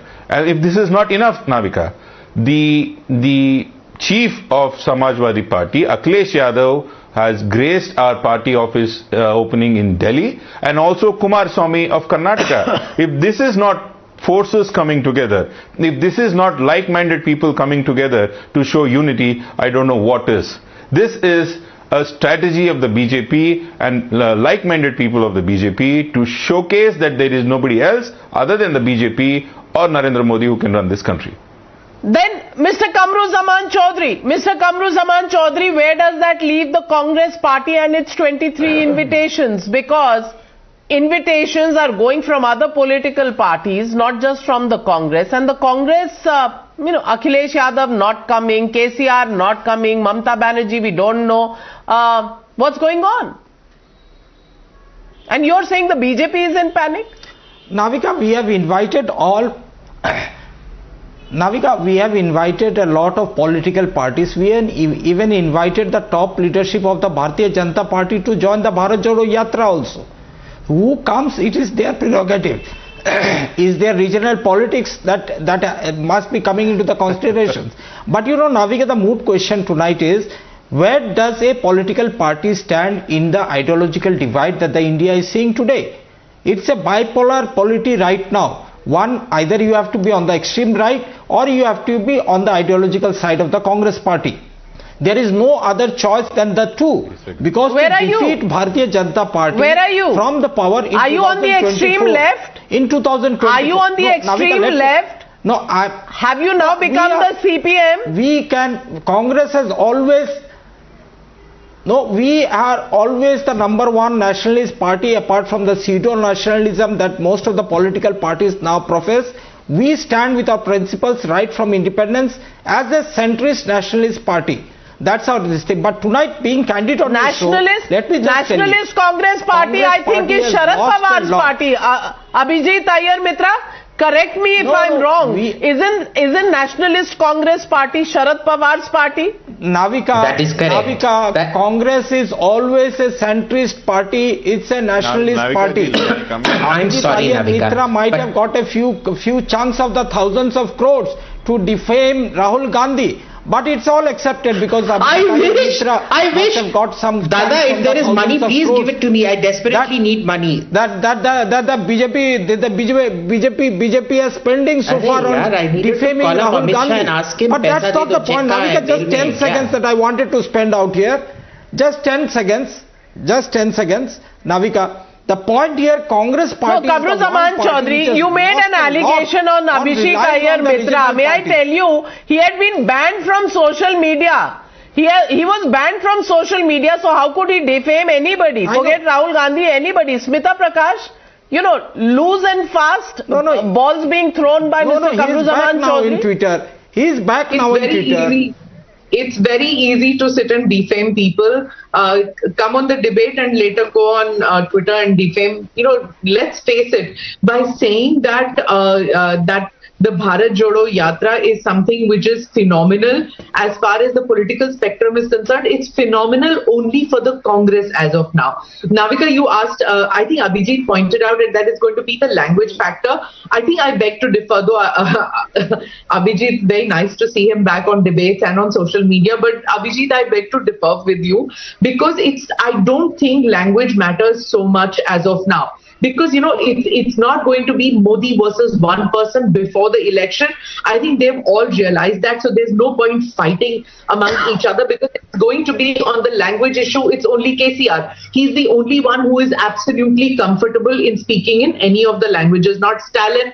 Arvind Kejriwal, yes, but not acceptable. Mamta might be, but then she's restricting herself right now. Only others are saying that she has got national ambitions, but she's not displaying any national ambition. So I think it's going to be prudent for the opposition to sit on the side because after all, Deve Gowda wasn't a Hindi-speaking person, became the Prime Minister.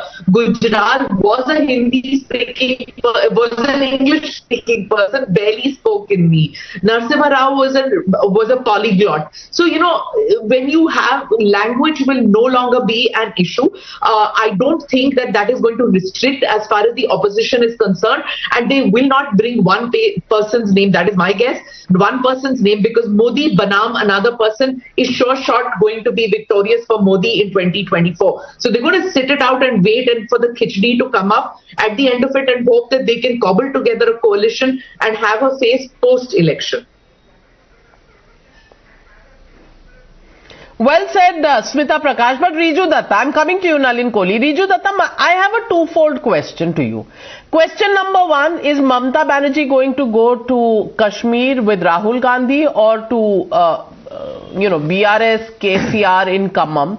What would her options be, number one? And number two, would you actually put a hand on your heart and tell us that if there is a motley crowd of 20 hopefuls for the prime ministerial sweepstakes and there is one Narendra Modi, aren't you already handing over the advantage? And it's happened before. It's happened in 2019. It's happened in 2014.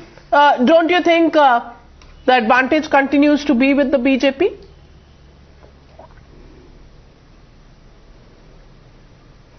Two things, Navika ji. First thing first, answer to your first question. Mamata Banerjee is going to Meghalaya on 18th January because there are pending elections in Meghalaya in the next couple of months. So that is where Mamata Banerjee is going. Next, she will go to Tripura because we have elections in Tripura coming up shortly.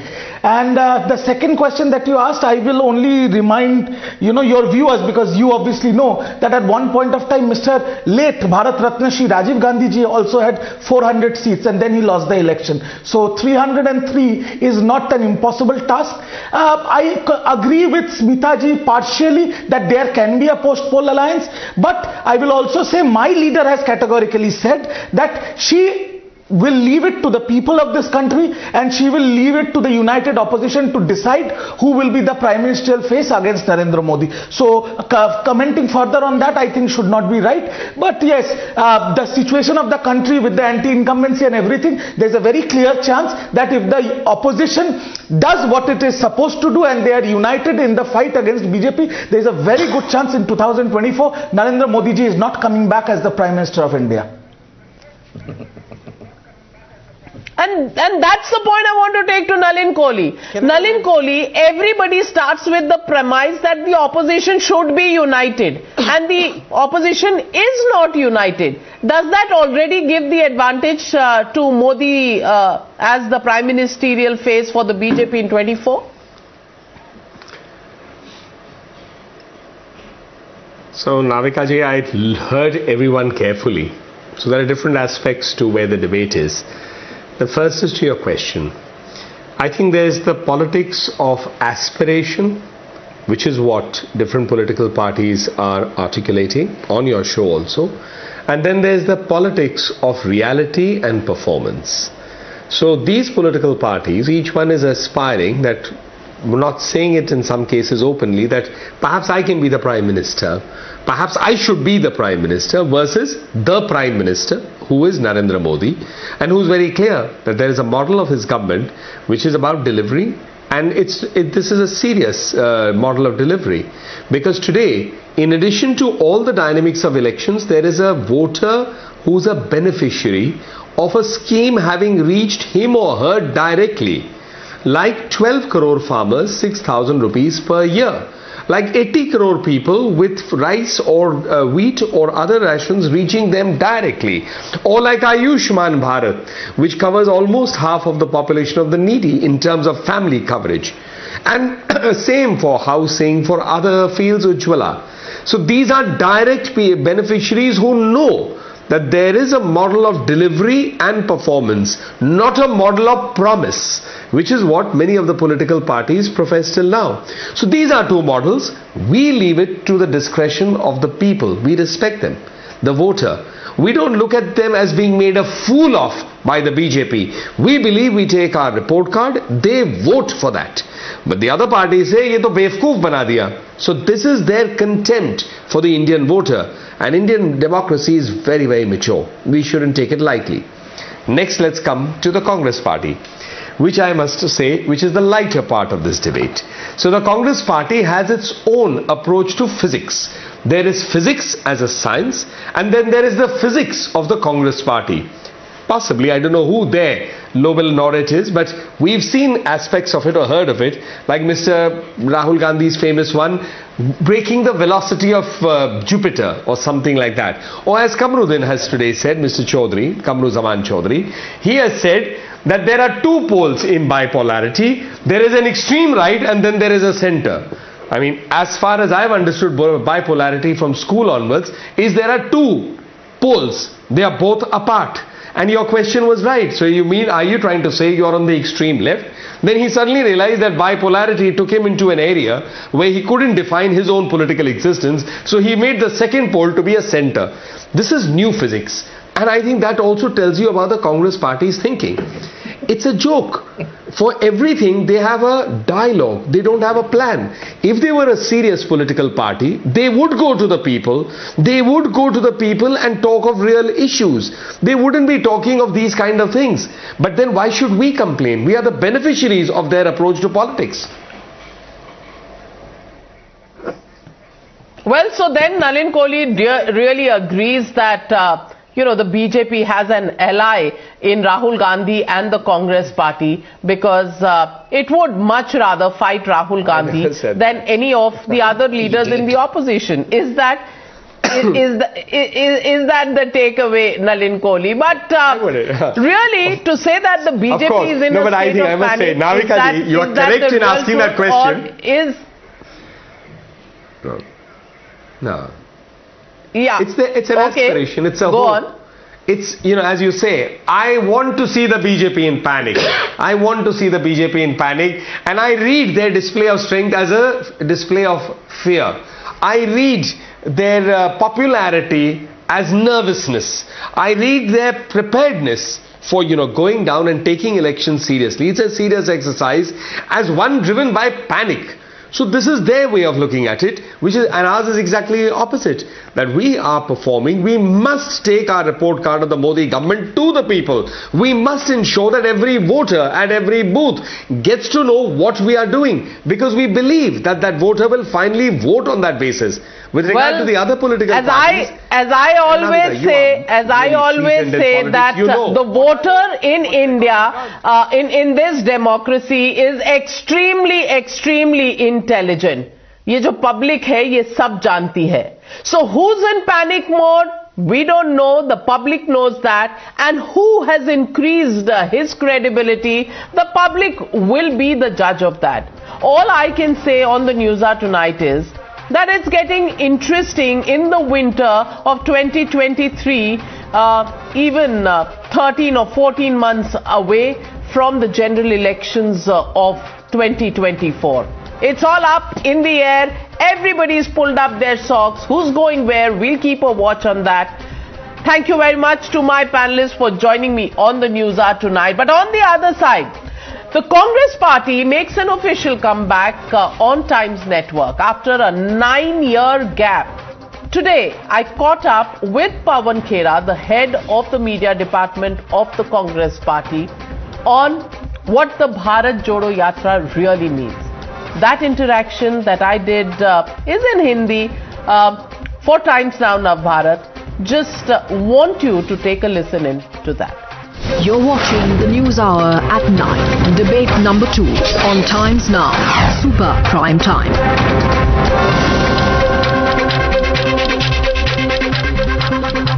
और आज हमारे साथ एक बहुत खास मेहमान जुड़ रहे हैं सवाल पब्लिक का शो पर, पवन खेड़ा जी।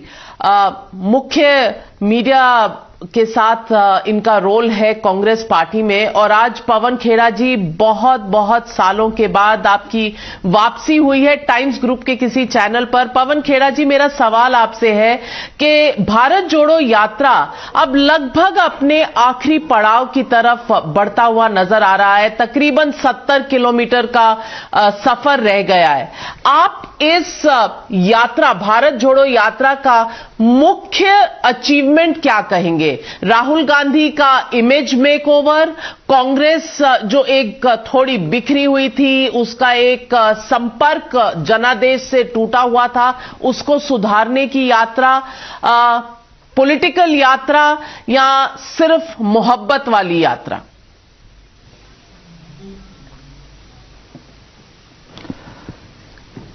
आपने जो ऐसे शुरुआत की नविका जी कि कांग्रेस बिखरी हुई थी या राहुल गांधी की छवि, कम से कम वो तो नहीं है इसका मकसद। इस यात्रा का मकसद, जाहिर सी बात है, हम राजनीतिक पार्टी हैं तो राजनीतिक तो है ही, और समाज का ऐसा कोई भी क्षेत्र ऐसा नहीं होता जो राजनीति से अछूता होता है, तो राजनीतिक यात्रा तो है ही। मोहब्बत फैलाना भी और अपने नैरेटिव को फैलाना एक राजनीतिक काम भी है, एक सामाजिक दायित्व भी है और राजनीतिक दायित्व भी है। तो यह यात्रा कुल मिलाकर हमारे राजनीतिक जो संवाद है, जो नैरेटिव है, जो बिगड़ चुका है इस देश में पिछले 8-10 सालों में, उसको सुधारना, उसको दुरुस्त करना और संवैधानिक मूल्यों की बात वापस से स्थापित करना, यह इसका मकसद रहा।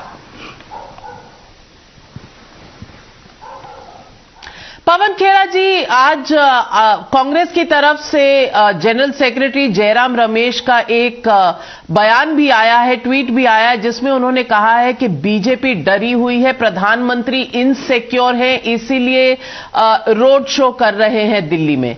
मैं आपसे पूछना चाहती हूं, आज पब्लिक भी ये सवाल पूछ रही है कि डरा हुआ कौन नजर आता है, जो 21 पार्टियों को बुला रहा है साथ खड़े होने के लिए ताकि बीजेपी से मुकाबला कर सके, या वो जो अकेले लड़ता चला जा रहा है और दो बहुमत वाले जनादेश उसे मिले हैं, जैसे प्रधानमंत्री नरेंद्र मोदी को मिले?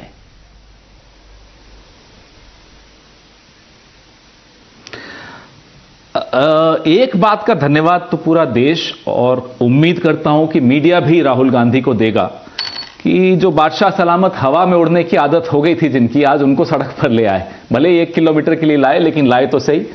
पवन खेड़ा जी, दिल पर हाथ रखकर कहिए, नरेंद्र मोदी जी कभी भी सड़क से हटे नहीं थे। कम से कम ऐसे में कई दृश्य आपको दिखा सकती हूं। हाल ही के गुजरात के चुनाव में रोड शो चलकर लोगों से संपर्क करना, चाहे त्रिपुरा हो, नॉर्थ ईस्ट हो, साउथ हो, ये सब तो उन्होंने बहुत किया हुआ है। तो क्या ये कटाक्ष आपका सही है, या ये कांग्रेस डिफेंसिव मोड से निकलकर अग्रेसिव मोड में आ रही है? नविका जी, चुनाव में सड़क पर निकलना और बिना चुनाव के सड़क पर निकलना, और सड़क पर निकलने का जो तात्पर्य है वो है लोगों की सुनना। हमारा सड़क पर निकलना मतलब लोगों की सुनना। मोदी जी का 1 किलोमीटर का रोड शो, लोगों की सुनने तो अभी भी नहीं निकल रहे। चुनाव में निकलने का आप इससे तुलना कर नहीं सकते। और हां, मैं यह भी जानना चाहता हूं कि ये कोरोना से भारतीय जनता पार्टी का रिश्ता क्या है कि तुमने दी आवाज, लो मैं आ गया। भारत जोड़ो यात्रा के वक्त तो एक चिट्ठी आ रही थी, कोरोना का प्रेम पत्र आ रहा था राहुल गांधी के नाम, साहब भारत जोड़ो यात्रा बंद करिए, कोरोना आ रहा है। ये आज रोड शो में कोरोना कहां चला गया? बड़ा अच्छा रिश्ता है इनका आपस में। मैं जानना चाहता हूं कि आज कम से कम आपका चैनल जरूर, मुझे लगता है, इस पे डिबेट करेगा कि कोरोना गया कहां, इनके रोड शो पे क्यों नहीं आता, और रिश्ता है क्या इनका कोरोना से, ये भी जरा उजागर करिएगा आज। तो आप कह रहे हैं कि कांग्रेस पार्टी लोगों की बात सुन रही है। आपकी बात क्या राजस्थान में, आपके अपने प्रदेश में कोई सुन रहा है? क्योंकि सचिन पायलट और अशोक गहलोत जी के आपस की जो खींचातानी है वो तो लगभग 4-4.5 सालों से ऐसे ही चल रही है जैसे पहले दिन चल रही थी। तो पवन खेड़ा जी, इससे पहले कि भारत के बाकी लोग आप पर विश्वास करें, आपके साथ जुड़ें, आपके अपने नेता जुड़ेंगे क्या?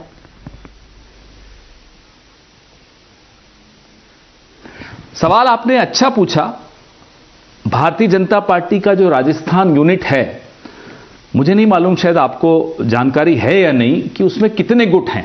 पुनिया गुट, वसुंधरा गुट, ओम बिरला गुट, ओम माथुर गुट, गजेंद्र सिंह शेखावत गुट, और एक शायद संघ का अलग गुट भी चलता है। 5 गुट जिस राज्य में भारतीय जनता पार्टी के हों, उसमें हमसे पूछा जा रहा है कि सचिन पायलट और गहलोत साहब क्या कर रहे हैं वहां? अपना अपना काम कर रहे हैं। सचिन पायलट जनसंपर्क कर रहे हैं, पूरी तरह से जनसंपर्क कर रहे हैं, आज ही शुरू हुआ है शायद उनका जनसंपर्क। गहलोत जी सरकार चला रहे हैं, और सरकार भी ऐसी चला रहे हैं जिसका सर्टिफिकेट मोदी जी को भी देना पड़ गया कि साहब कोविड से बड़ी अच्छी लड़ाई लड़ी। जो हमारी वहां चिरंजीव योजना है, स्वास्थ्य योजना है, जो वादे वहां किए और जो वादे नहीं किए वो भी पूरे किए गए। तो कम से कम थोड़ी तारीफ भी कर लिया कीजिए कभी कभी हमारी सरकारों की। चलिए, तारीफ आपकी पब्लिक करेगी, लेकिन पब्लिक एक सवाल और पूछ रही है कि जिन राज्यों में चुनाव होना है, आपकी भारत जोड़ो यात्रा वहां से कम निकली है। चाहे छत्तीसगढ़, जहां इस साल के अंत में चुनाव होना है, कुछ समय बिताया नहीं आपने वहां पर। तो इसका अगर राजनीतिक उद्देश्य था तो आपने चुनाव से क्या हाथ और पल्ला दोनों झाड़ लिया? नविका जी, यात्रा तो हिमाचल से भी नहीं गुजरी, हम जीते। इस यात्रा का चुनाव जीतने से, लड़ने से, इमीडिएट चुनाव लड़ने से कोई इसका ताल्लुक नहीं है। वहां से भी नहीं निकले और हिमाचल से भी नहीं निकले, तो इसका जाहिर होता है कि उसका चुनावों से कोई संबंध नहीं था, उस वक्त के चुनावों से कोई संबंध नहीं था। आपकी और इस देश में आपके दर्शकों की आदत खराब न हो जाए कि नेताओं को तभी सड़क पर निकलना चाहिए जब चुनाव हो। यह आदत भी आप लोगों की थोड़ी सुधारनी चाहिए, हम लोगों को मिलकर। हमारी तो सुधारी दी आप लोगों ने, आपकी भी सुधारनी चाहिए कि साहब नेताओं को वैसे भी सड़क पर निकलना चाहिए, लोगों की सुननी चाहिए। हमारी आदत खराब किसने की आपको मालूम है? वो मन की बात करने वाले एक शख्स ने, वो अपने मन की बात सुनाए चले जा रहे हैं, सुनाए चले जा रहे हैं। जब मन हुआ, चुनाव आया, रोड शो कर दिया, हाथ हिला दिया, हो गया काम। ऐसा नहीं चलता। इस देश में जो मूलभूत समस्याएं हैं उनसे मोदी जी वाकिफ नहीं है, यह मैं आपको दावे के साथ कह सकता हूं। अब आपको मैं एक उदाहरण देता हूं, जोशी मठ का उदाहरण देता हूं। जोशी मठ की समस्या से उनको कोई मतलब नहीं है। उनको क्या मतलब है कि समस्या कहीं बाहर लोगों को नहीं मालूम पड़ जाए। इसरो को बोला साहब आपने बाहर कैसे कर दी ये रिपोर्ट, मीडिया से कैसे बात कर दी। ये आप देखिए सरकार चलाने का इनका तरीका कि कहीं नविका कुमार को सूचना नहीं मिल जाए जोशी मठ की। उनको चिंता यह नहीं है कि नविका कुमार क्या कहेंगी क्या नहीं कहेंगी, उनको सिर्फ ये चिंता है नविका कुमार को नहीं पता चल जाए जोशी मठ धंस रहा है। क्योंकि नविका जी के शो को लोग देखते हैं, वो लोग देखेंगे तो उनको भी जानकारी मिल जाएगी। इस तरीके से राजनीति नहीं करनी चाहिए, इस तरह से सरकारें नहीं चलानी चाहिए। ये फर्क आपको भारत जोड़ो यात्रा में और मोदी जी की वोट जुगाड़ो यात्रा में अंतर दिखेगा आपको। पवन खेरा जी, फिर मेरा सवाल आपसे ये है कि अगर इतनी ही बुरी सरकार चला रहे हैं, अगर इतना ही सच छुपा रहे हैं, तो 2 बार जनादेश इतना बहुमत वाला कैसे मिल गया? और सिर्फ लोकसभा के 2 बार नहीं, आप कई राज्यों के भी चुनाव देख लीजिए, वहां मोदी जी जाते हैं तो कुछ रुख बदल जाता है, जनता जुड़ जाती है। क्या यह भी एक मिथ्या है? और दूसरी तरफ आप 21 पार्टियों को जोड़ने की रेस में हैं और कई ऐसे नेता हैं, चाहे वो मायावती जी हो, अखिलेश यादव हो, चाहे वो केसीआर हो, चाहे वो ममता बनर्जी हो, कोई भी कांग्रेस के साथ हाथ मिलाना नहीं चाहता। इस पर आप क्या कहेंगे?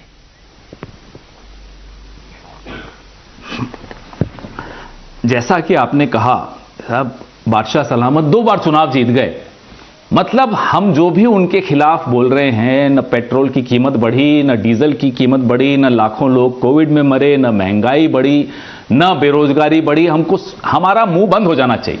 मीडिया का तो हो ही गया लगभग, विपक्ष को भी चुप हो जाना है क्योंकि मोदी जी 2 बार चुनाव जीत गए। तो साहब कांग्रेस पार्टी तो इस देश में जितने लोकसभा चुनाव हुए सबसे ज्यादा कांग्रेस जीती।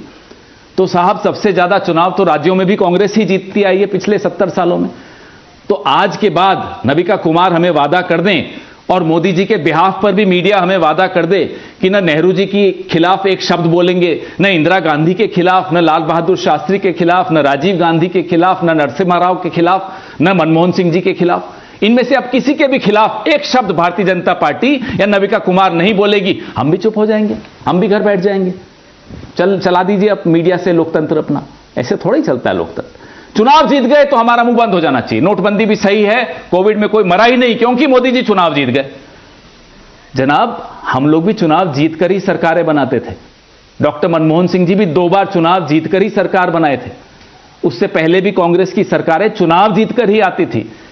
कोई इंपोर्टेड नहीं थे हम लोग, कोई स्वर्ग से नहीं सीधा प्लांट कर दिए कि आप जाओ सरकार बनाओ। हमने भी मेहनत की, सरकार बनाई, देश का भी निर्माण किया। इन्होंने तो सिर्फ सरकारों का निर्माण किया, हमने राष्ट्र का भी निर्माण किया, हमने समाज का भी निर्माण किया, हमने सामाजिक कुरीतियों के भी खिलाफ आंदोलन छेड़े। महात्मा गांधी का आंदोलन सिर्फ अंग्रेजों के खिलाफ नहीं था, हिंदू समाज के भीतर, भारतीय समाज के भीतर, हमारी संस्कृति के भीतर जो दिक्कतें आ रही थी, जो गलतियां थी, उनको सिर्फ सुधारने का भी एक आंदोलन था। तो हमारी मेहनत को इनकी मेहनत से आप तुलना मत कीजिएगा कभी भी। ना इतिहास में कभी ऐसी तुलना हो सकेगी, ना आने वाले सालों में कभी भी कोई तुलना हो सकेगी। हमारी मेहनत राष्ट्र निर्माण की मेहनत है, इनकी मेहनत सरकार निर्माण की मेहनत है। गोवा में जीते या नहीं जीते, खरीद फरोख्त कर लो, ये होता है। मध्य प्रदेश में हार गए, चलिए खरीद लो, ये होता है सरकार निर्माण। और फर्क देख लीजिए जो राष्ट्र निर्माण करने वाली पार्टियां। चलिए, मध्य प्रदेश में तो आपके पुराने मित्र थे ज्योतिरादित्य सिंधिया, अब आप कह रहे हैं उनको खरीद लिया। उस डिबेट में फिर कभी पुरानी बात हो गई। लेकिन पवन खेड़ा जी, दो बातों पर आपसे सवाल पूछूंगी। आपने कहा डीजल पेट्रोल की महंगाई है, बिल्कुल है, और आपकी ही सरकार जो हिमाचल में हाल ही में आई है, उन्होंने मैनिफेस्टो में लिखा था, लेकिन डीजल के दाम तो उन्होंने आते ही बढ़ा दिए। तो ये वादा खिलाफी नहीं है? और इसके अलावा अगर मैं बात करूं कि आप, बिल्कुल आपका हक है, आप विपक्ष में हैं, आप किसी को भी क्रिटिसाइज करें, लेकिन मुद्दा ये है कि बात किसकी ज्यादा मायने रखती है, कितने राज्य इस दौर में। अब 70 साल का हिसाब छोड़कर इस दौर की अगर बात की जाए तो इसमें तो आपको मानना पड़ेगा ना कि पॉपुलैरिटी स्टेक्स में कहीं ना कहीं कांग्रेस पार्टी अब तक पिछले 9 सालों में थोड़ी विफल रही है।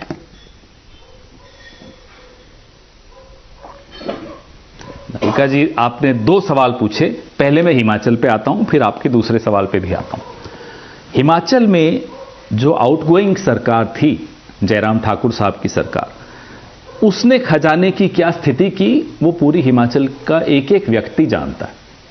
हमने अभी पेट्रोल डीजल के दाम बढ़ाए, इसमें कोई शक की बात नहीं है, कुछ वक्त के लिए बढ़ाए हैं। ओपीएस हमारा एक वादा था, ओल्ड पेंशन स्कीम, उस वादे को पूरा करना आवश्यक था क्योंकि जनता की डिमांड थी और बहुत जबरदस्त डिमांड थी। आपने जश्न देखा परसों जब कैबिनेट ने पहला डिसीजन ये लिया, आपने देखा कितना जबरदस्त लोगों ने खुशी का इजहार किया। तो एक फाइनेंशियल मैनेजमेंट है, ये टेम्परेरी है, इसके बाद सही वक्त पे आपको दिखेगा। और आज भी हिमाचल उन राज्यों में शुमार नहीं है जिसमें पेट्रोल डीजल सबसे ज्यादा महंगा है, इसलिए मैं मानता हूं बढ़ाया है। और यह भी आपको मैं बता दूं, ये कुछ वक्त के लिए बढ़ाया। अब आपने बात की कि पिछले 9 साल में सबसे ज्यादा सरकारें बीजेपी की हैं। नविका जी, मैं आपको याद दिलाता हूं आपके शोज, आप तब भी बड़ी सक्रिय पत्रकार थी, मनमोहन सिंह जी की सरकार थी, रोज शाम को आप खुलकर हमला बोलती थी मनमोहन सिंह जी की सरकार पर। बोलती थी, बताइए, आप हमला बोलती थी या नहीं बोलती थी? शीला दीक्षित की सरकार पे। और बिल्कुल ये आपका काम था, एज ए जर्नलिस्ट आपका अधिकार था ये, और कर्तव्य भी था। आज वो नविका कुमार कहां है? आज वो मीडिया कहां है? आज का विपक्ष अनाथ है, तब का विपक्ष अनाथ नहीं था। उसके साथ नविका कुमार थी, उसके साथ और अन्य बड़े नामी गिरामी पत्रकार थे आपके जैसे। आज का विपक्ष अनाथ है, हम अकेले लड़ रहे हैं, हमारे साथ लोग आ रहे हैं, धीरे धीरे जुड़ रहे हैं। जैसे जैसे लोगों की आंखें खुल रही हैं, जितनी आंखें लोगों की खुलती हैं उतना टीवी बंद होता चला जा रहा है, और जितना टीवी बंद होता चला जा रहा है, मोदी जी की किस्मत भी बंद होती चली जा रही। सड़क पे आ गए, आज देख लीजिए, भले 1 किलोमीटर के लिए आए ना। ये मोदी जी का आज सड़क पर आना, नविका कुमार जी, आपकी हार है। माफ कीजिएगा, मैं आपके मुंह पर कड़वा बोलता हूं, जैसे आप बोलते हैं, आप ही से सीखते हैं हम कड़वा बोलना, और बोलना भी चाहिए। और ये जीत लोगों की है, ये जीत आपके उन भूतपूर्व दर्शकों की है जो सोचते थे कि नविका जी कहां चली गई। 2014 से पहले वाली नविका जी को जो हम सब ढूंढते थे, आज वो नविका जी शायद अब मिल जाएंगी सबको। पवन खेड़ा जी, आप कड़वा बोलें, मीठा बोलें, आपका हक है, आपका अधिकार है, लेकिन मैं आपको बस एक सूचना देना चाहती हूं। 2013-14 के बाद हम कहीं नहीं गुमे, हम यही हैं, नाविका कुमार भी यही है, वही काम कर रही है जो पहले किया करती थी। बस कांग्रेस आज 9 साल के बाद टाइम्स नाउ नव भारत पर आई है, टाइम्स नेटवर्क पर आई है। कांग्रेस ने बात करनी बंद कर दी थी क्योंकि शायद जो पुराने सच थे आपको अच्छे नहीं लगे, आपने सोचा तथ्य नहीं इंसान पे चले जाओ, आपने नाविका का साथ छोड़ा। नाविका तब भी यही थी, यही काम कर रही थी, अब भी कर रही है, लेकिन आज मिले हैं तो बिल्कुल सकारात्मक काम आप भी कीजिए मीडिया के साथ। उंगली जब उठाएं तो थोड़े अपने सत्यों की तरफ भी देखा करें, लेकिन उम्मीद करते हैं क्योंकि कंस्ट्रक्टिव क्रिटिसिज्म नेशन बिल्डिंग के लिए जरूरी है, और हम इस अगर कंस्ट्रक्टिव क्रिटिसिज्म में एक दूसरे का साथ देंगे तो शायद देश आगे बढ़ेगा। नविका जी बिल्कुल सही बोला आपने। कंस्ट्रक्टिव क्रिटिसिज्म के साथ साथ सिलेक्टिव क्रिटिसिज्म भी नहीं होना चाहिए। आप तब भी वही काम कर रही थी जो आज आप कर रही हैं, बिल्कुल सही। तब भी आप कांग्रेस पर हमला बोलती थी, आज भी आप कांग्रेस पर हमला बोली। यही शिकायत है आपसे। हम आपके साथ, मीडिया के साथ, विपक्ष और मीडिया का चोली दामन का साथ होता है, हर लोकतंत्र में होता है। मजाक की बात नहीं है, बहुत गंभीर बात है। और मैं जानता हूं यह बात आप मुझसे ज्यादा बेहतर समझती हैं। हम आपकी इज्जत तब करते थे जब आप हमारी सरकारों पर हमला बोलते थे। हम यही चाहते हैं मीडिया अपना काम करता रहे, जो सरकार है उसको अकाउंटेबल तो बनाइए। लोकतंत्र के पहरेदार आप हैं, हम अकेले नहीं, आप भी हैं। बस यही एक दूसरे को याद दिलाना पड़ता है और कोई बात नहीं, इसमें कड़वा मीठे की बात नहीं होती। बिल्कुल पवन खेड़ा जी, अब मिले हैं तो आगे बढ़ेंगे और हर मुद्दे पर डिबेट भी होगी, चर्चा भी होगी, सवाल जवाब भी होंगे, मीठा कड़वा भी होगा। लेकिन बिल्कुल जो एक हमारा उद्देश्य होना चाहिए इस देश के, आप राजनीतिक दल हैं, हम मीडिया हैं, हमारा एक ही उद्देश्य है कि ये देश आगे बढ़े। आप हमारे साथ जुड़े, इतने समय के बाद जुड़े, आपका धन्यवाद। और उम्मीद करते हैं ये वार्तालाप, ये कॉन्वर्सेशन, ये डायलॉग आगे भी चलती रहेगी। The News Hour at 9 will be right back after the break.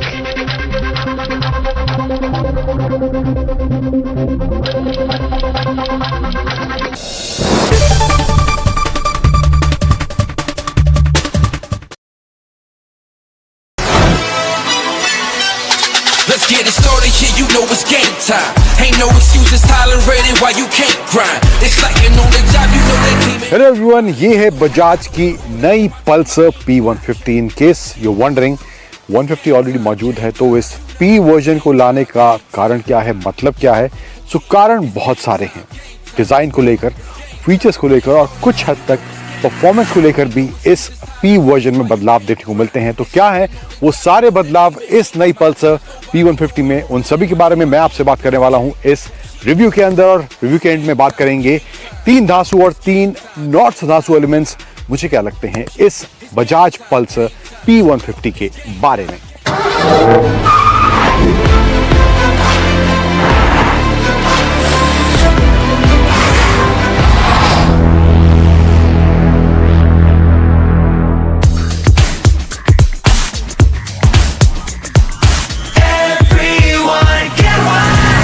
अब डिज़ाइन की बात करें तो यहाँ पर जो नयापन देखने को मिल रहा है, स्पेशली ओवरऑल 150 जो पल्सर है उसके मुकाबले इन टर्म्स ऑफ डिज़ाइन पूरी आपको ये P150 तक देखने को मिलेगी। लेकिन आपको ओवरऑल जो एसेंस है डिज़ाइन का वो इसमें N160 वाला देखने को मिलने वाला है। फ्रंट हालांकि अलग है यहाँ पे, लेकिन अब इसमें P150 में प्रोजेक्टर हेडलैम्प्स दिए गए हैं एंड इसमें DRLs भी यहाँ पर इसमें देखने को मिलते हैं। Aggressive, sporty and sharp elements इसके डिज़ाइन में यहाँ पर देखने को मिल रहे हैं। एंड साइड प्रोफाइल जो ओवरऑल है वो आपको N160 वाला ही झलक थ्रू आउट इसके साइड प्रोफाइल में देखने को मिलने वाला है। टैंक से लेकर इसके रियर पैनल्स यहाँ तक जो जाते हैं तो ओवरऑल वो लुक कुछ वैसा ही है, लेकिन अग्रेसिव और शार्प काफ़ी इन टर्म्स ऑफ डिज़ाइन पहले के मुकाबले लग रही है। देन पल्सर की बड़ी सी ब्रांडिंग यहाँ दी गई है एंड यहाँ काउल अलग से देखने को मिल रहा है टैंक पे। And there is belly pan जो यहाँ पे नीचे दिया गया है, जो बॉडी कलर के हिसाब से दिया गया है। एंड P150 की ब्रांडिंग यहाँ पर इसमें देखने को मिल रही है।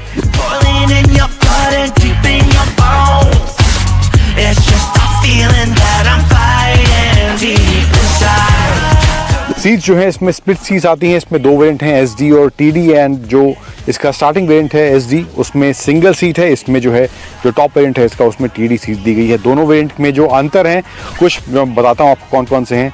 एक तो सीट का हो गया, दूसरा ये जो वर्जन है इसमें क्लिप ऑन हैंडल बार्स आते हैं थोड़ा स्पोर्टी स्टांस के लिए, लेकिन जो SD वर्जन है उसमें जो है सिंगल फ्रेम दिया गया है हैंडल बार का, तो वो थोड़ा अपराइट पोजिशनिंग के साथ उसका स्टांस रखा गया है। एंड उसके अलावा जो ब्रेक्स हैं, डिस्क ब्रेक्स हैं, इसमें जो है ड्यूअल डिस्क ब्रेक मिलती हैं एंड दूसरे वेरिएंट में सिंगल डिस्क ब्रेक दी गई है। सिंगल चैनल ABS दोनों ही वेरिएंट में मिलता है, उसमें कोई कटौती नहीं करी गई है। एंड ये कुछ चेंजेस यहाँ पर in terms of both variants इन दोनों P150 के दोनों वर्जन्स में देखने को मिलते हैं। इसके अलावा रियर में भी टेल लाइट जो है LED इस्तेमाल करी गई है, हालांकि इंडिकेटर्स आगे पीछे हेलोजन बल्ब का इस्तेमाल यहाँ पर देखने को मिल रहा है। सो स्टांस स्पोर्टी अग्रेसिव पहले के मुकाबले, पल्सर 150 के मुकाबले यहाँ पर देखने में जरूर लग रहा है। एंड यस, ओवरऑल डिजाइन भी पहले से बेहतर जरूर इसका देखने में लग रहा है। इसके अलावा यहाँ पर एक USB चार्जिंग पॉइंट इसमें दिया गया है। हैंडल बार में लेफ्ट साइड में यहाँ पे high beam, low beam, pass switch, indicator and horn switch, and right side में engine kill switch, ignition switch यहाँ पर देखने को मिल रहा है। एंड इस P150 में जो एग्जॉस्ट टेल है वो अंडर बेली दिया गया है, बजाय एक्सपोज एग्जॉस्ट टेल जो होता है उसके बजाय यहाँ पर इसकी अंडर बेली में ये एग्जॉस्ट टेल देखने को मिलता है इस P150 में।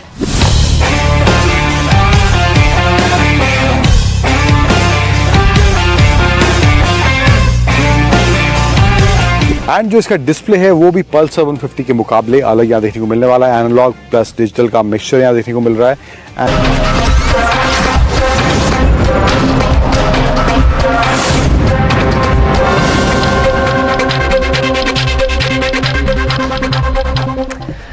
Good evening and welcome. You're watching the News Hour Agenda. I'm Padmaja Joshi. Today was an unusual beginning to the two-day BJP National Executive in Delhi. The Prime Minister carried out a roadshow in the heart of the national capital before the inauguration of the party's mega meeting. The message was clear. It's Mission 2024 unlike anything you've seen before. An election that aims to project the next 5 years of India finding its place in the world. The interesting thing is that this roadshow took place at a time when Rahul Gandhi is in the final leg of his Bharat Jodo Yatra. Naturally then, the Congress was convinced that this roadshow and perhaps even the BJP's national executive is a nervous reaction to Bharat Jodo Yatra's stupendous success. ये दर्शाता है कि BJP बौखलाई हुई है, घबराहट में है, परेशानी में है और कैसे भी न्यूज मैनेजमेंट करना चाहती है ताकि भारत जोड़ो यात्रा के बारे में खबर पीछे हट जाए और हेडलाइन बने। Mr. Jairam Ramesh says it's correct that they are feeling insecure. First, they wanted to defame and dilute Bharat Jodo Yatra, but they did not succeed. Now Rahul ji is taking a crowd which nobody in the world would have taken. BJP RSS के पास अब देश में 2024 के लिए कोई agenda नहीं बचा है। पूरे देश में किसानों का इनके खिलाफ आक्रोश है। The interesting thing is that this time around the BJP has set the bar higher. Along with the slogan of Seva, Sangathan and Samarpan, the motto is of Vishwa Guru Bharat. In a year when India has the G20 presidency, the event's logo found pride of place at the national executive. Even the exhibition organized had a clear message. Come 2024, India should vote bigger. Vote for a country that they want to see as a global leader. The question then arises, has the Prime Minister set an agenda for 2024 at a time when the opposition is still trying to find common ground on issues to come together as a bloc versus Modi? Has the PM then already turned the game around by aiming much higher, setting up a playing field where the opposition perhaps isn't even on the pitch? You're watching the News Hour at 10, debate number 1 on Times Now, Super Prime Time. Monojit Mandal, spokesperson of the TMC, Sanjay Jha, author. First question to Sanju Verma, national spokesperson of the BJP. Curious timing when the Bharat Jodo Yatra is in its final leg. Is this a nervous reaction? Sanju Verma. You know, Padmaja, this would have been tragic had it not been so funny. I think, let's be very honest, that a roadshow by the Prime Minister has nothing to do with Rahul Gandhi's Bharat Jodo Yatra, because to quote the Congress in Rahul Gandhi's own words, and I've been on umpteen debates where their official spokespeople have said, Bharat Jodo Yatra ka rajniti se koi lena dena nahi hai, electoral politics se koi lena dena nahi hai, this is only to unite India. Though of course, there's nothing wrong with the India of today. That's besides the point. I just want to say a couple of things very quickly. You know, for those who keep waxing eloquent about the Bharat Jodo Yatra, show me one political heavyweight from the opposition who was a part of the Bharat Jodo Yatra. Will Rahul Gandhi romp home to victory in 2024 on the back of a Swara Bhaskar, a Kunal Kamra, an Amol Palekar, an A.S. Dullat, a Deepak Kapoor, who was accused and indicted, but was allowed to go scot-free for various reasons. No, but you also had Supriya Sule, you had Kani Modi, you had Aditya Thackeray, you had all these people. Let me finish, Padmaja. You've asked a very valid point. I'll not take too long. Now doing the simple math. Forget about this roadshow bit. You're fooling yourself. And when I say you, I mean the likes of Sanjay Jha and the entire Congress brigade. You're fooling yourself if you think 2024 is going to be a battle between Modi versus all. हम 2024 तो जीत ही रहे हैं, 2029 भी जीत रहे हैं, 2034 की बात कीजिए. Now I'll tell you why. We won 17.6 crore votes in 2014. Then we won 22.8 crore votes in 2019.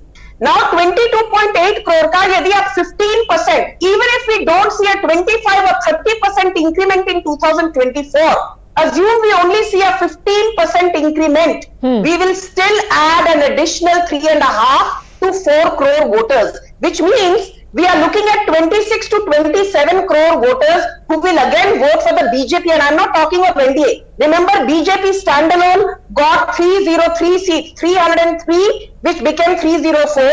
Okay. And today, NDA overall has 354 seats in its kitty. Tell me, can anyone compete with BJP standalone 303? Forget about the 354 of NDA. Okay, so Sanjay Jha, this is not even about the numbers. That's the reason why the entire push of this national executive and the roadshow is, don't even worry about elections. Think of India's image and standing in the world. That is what is being shaped in the run-up to 2024. While people in the opposition are still trying to figure out that PM candidate kaun hoga. Sanjay Jha. Padmaja, in terms of scale and dimension, I think it's a very unfair comparison to talk about a Bharat Jodo Yatra, which is of 3,500 kilometers over several months, with one little episodic drama which happens in an afternoon with all the paraphernalia of security and an armored jeep. That's like comparing a lion with a mouse. I don't think that's a fair comparison at all. I think what Rahul has done is something extraordinary, which will have long-term repercussions. Now let me answer your question. But if it is so insignificant, then why did Jairam Ramesh react to it and say this is born out of nervousness? Well, I think Jairam's comment is absolutely appropriate, right? He's basically mentioned, and I actually love the hubris and the overconfidence of the BJP, because if they had any wisdom, they would wake up to the reality, which I think they know, that elections, there are no permanent winners, there are no permanent losers either. Take an example. They keep talking about Gujarat, and very dramatically conspicuous in their language is the mention of a hill state, a small hill state called Himachal Pradesh. Okay. Prime Minister Narendra Modi campaigned saying, "Ye vote aap mere naam par dijiye." The people of Himachal Pradesh rejected Prime Minister Modi before they rejected the BJP. I need to say in your piece. Between now and 2024, let me tell you, is only idle speculation. Okay, so your event management and hubris put together is not going to translate into a win. Sanju Verma. Padmaja, when I see the arrogance of Congresses, they say ye arrogance nahi hai. This is confidence. But even no, please, Sanjay Jha, I did not interrupt you.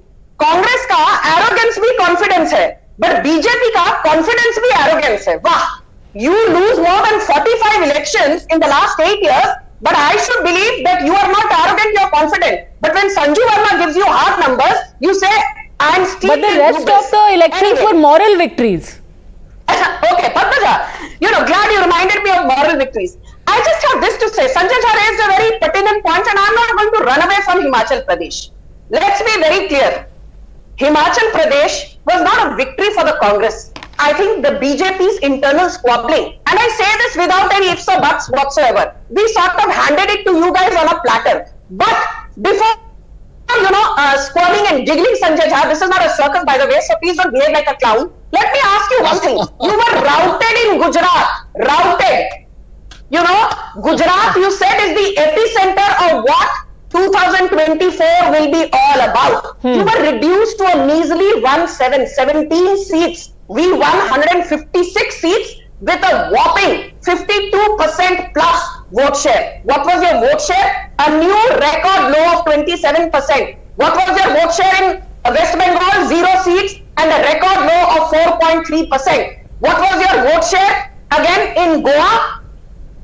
You barely are winning elections. You know, let me tell you, you put up a good performance in Uttarakhand. The vote share difference between BJP and Congress in Uttarakhand was only 7%. Yet, we got 47 seats. You got how many? 19 seats. Okay. So the point is, you are not able to translate your vote share into winnable seats, and therein lies the problem, Sanjay Jha. Okay. Professor Manijit Mandal, what do you make of the signals coming out of the national executive so far, where basically people are being told, aim higher, don't go for this regional rhetoric of, regional parties or talking about, RSS, nafrat ki rajniti, pyar ki dukaan. Now it's time to aim for Vishwaguru status. Professor Mandal.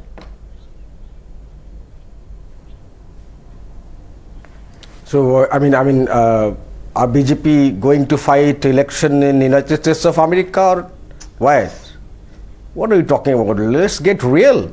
We are talking about India, where in most of the states, BJP doesn't even have any presence in South India. I've given you examples, starting from Kerala, except in Karnataka, starting from Kerala down to Bengal. Why do they have their organization? And that's we are talking about at nearly 200 parliamentary constituencies. So I mean, you talk about their well-organized machine, election machine, and so on and so forth. They want to win election. Yeah, let them try an election. We are only trying to win the hearts of the people. And mind you, despite all the hullabaloo and boasting of BJP's 303, 65% of the voters have voted against BJP even in 2019. And since 2019, Padmaja, tell me, apart from a big election in UP, how many elections, big elections they have won? They wanted to win Bengal in 2021. Same would apply to the TMC in West Bengal also. And Bengal have shown them the way, abki baar, 200 baar. What was the TMC's voter percentage in West Bengal? To say that because you got a 33%, 65% voted against you, what is your voter percentage in West Bengal? TMC has bettered his number in 2021. That may be fine, but roughly your voter percentage is the same in West Bengal.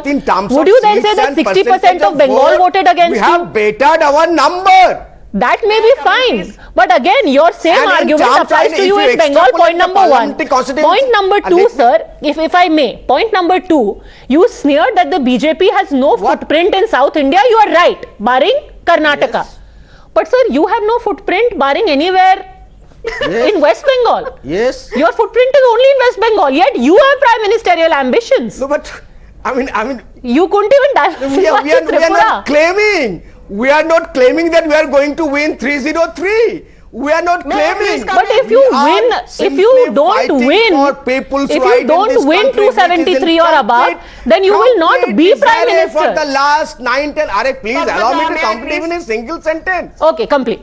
If you are, Padmaja, if you and BJP are so confident about 2024, why are you not allowing the opposition to speak? That's the drama that we are seeing even inside the parliament. If the opposition is nowhere, BJP has already won 2024. Okay. What is your problem in hearing us? Okay, no. It is not what I am saying. You know, it was actually with great interest. I'm giving you the fact. It was with great interest that I was reading TMC Member of Parliament, Derek O'Brien's article on what it takes to defeat the BJP. The problem is that the intended audience of that article is not listening to the advice. Yes. Where the Congress is being told that, listen, you please win the states where you have some presence, leave the rest to us. Congress is like, nahi, hum sab jodenge. That being said, answer this point, that this whole thing about, Vishwaguru Bharat that you are projecting as the mantra for 2024. Sanju Verma, Professor Mandal is saying, will you contest elections in US? You won't. Why should people in India care about G20, global stage? Why should Indians care? What is all about? When it comes to foreign policy, we are going to support the Prime Minister anyway. What is the point in bringing this Vishwaguru? Okay, why this rhetoric, this self-aggrandizement when the election is happening in India? Sanju Verma. I wonder how many people understand aggrandizement, Padmaja. But anyway, let me just say this.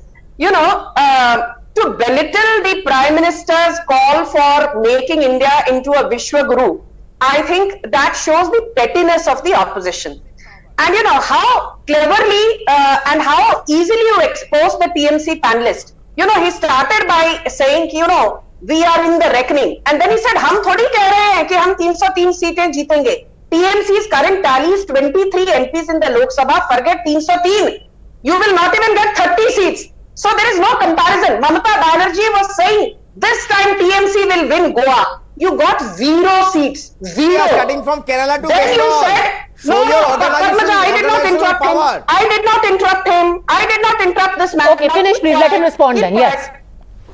No, he spoke a lot and I listened to him very patiently.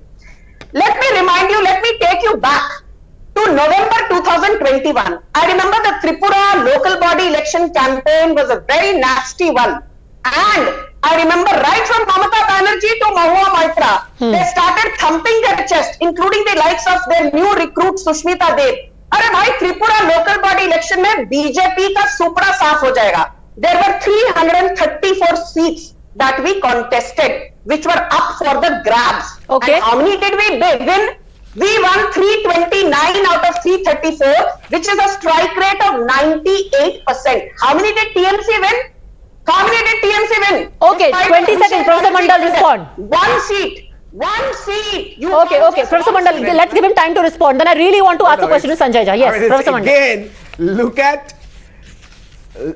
look at the magnitude of comparisons. Local body election compared to a general election. Nonetheless, I will answer. In 3 months' time in Tripura, our leader, now you are lecturing about disturbing others. Okay, please, no interruption. Yes. Our leader Abhishek Banerjee, only in 3 months, could garner 24% of the Tripura vote. Only in 3 months. But doesn't that mean 76% voted against you? Using your logic. Not just in Tripura, also in Using Meghalaya. your logic, sir, then 76% of Tripura voted against you. Anyhow, I'm completely out of time. I guess for the next debate are waiting, but I have to say this.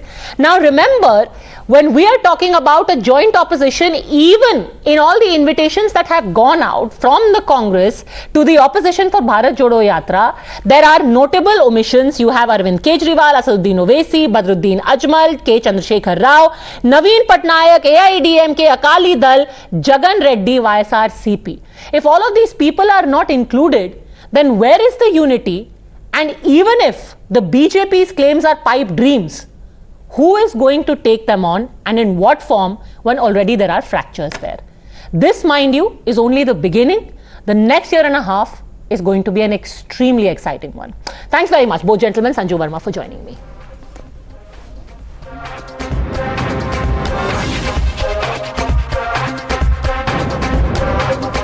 It seems to be a calculated effort to try and insult a community, and all in order to secure a vote bank for a particular party. We're talking about the RJD because first Bihar's education minister was heard calling the Ramcharitmanas a text that spreads hate, and now he has followed it up by calling Islam the only religion of Muhabbat and Iman.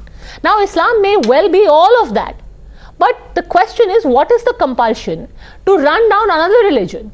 To say that Hinduism is about hatred, it's about being anti-lower caste, it's anti-women. What is the compulsion to run down those texts in order to laud Islam or appease its followers? Are votes and vote bank politics worth enough to denigrate an entire system of belief? Manusmriti को जलाने का क्यों काम किए? इसलिए कि मनुस्मृति में एक बड़े तबका के खिलाफ 85% लोगों के खिलाफ अनेकों गालियां दी गई। रामचरितमानस का क्यों प्रतिरोध हुआ? किस अंश का प्रतिरोध हुआ?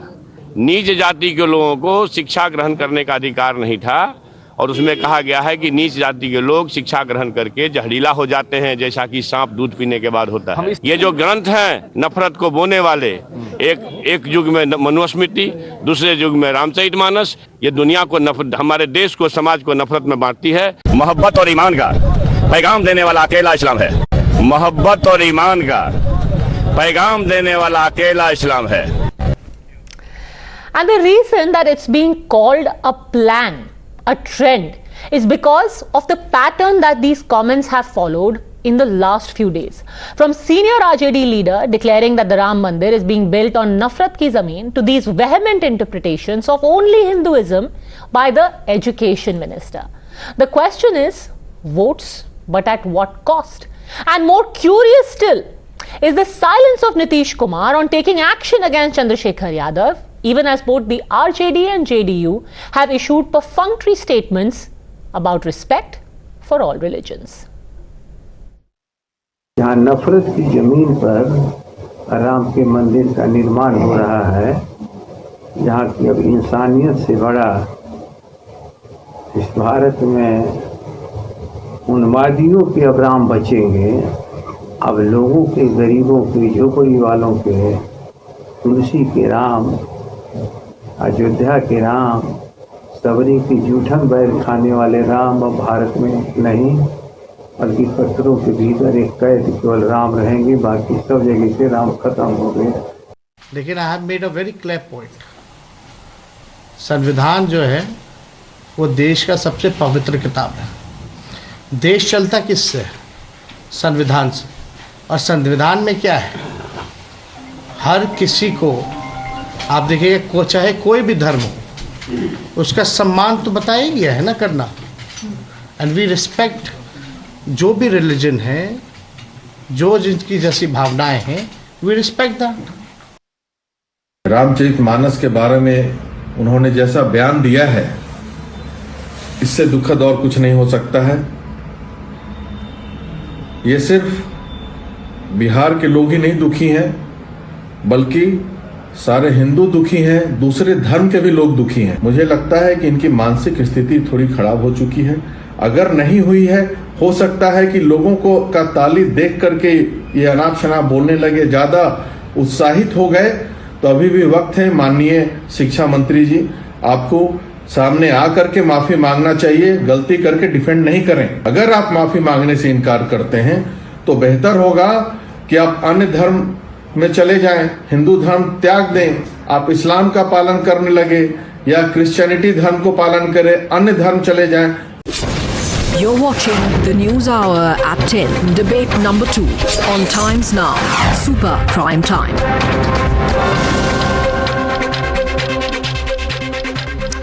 All right, joining us on the debate, Dr. Dhananjay Giri, spokesperson of the BJP, Dushyant Sridhar, Vedic scholar, Dr. Sunil Singh, leader of the JDU, and naturally my first question is to Ajay Yadav, spokesperson of the RJD. Ms. Yadav, why does the appeasement of one community or one vote bank necessarily require the RJD to insult another community?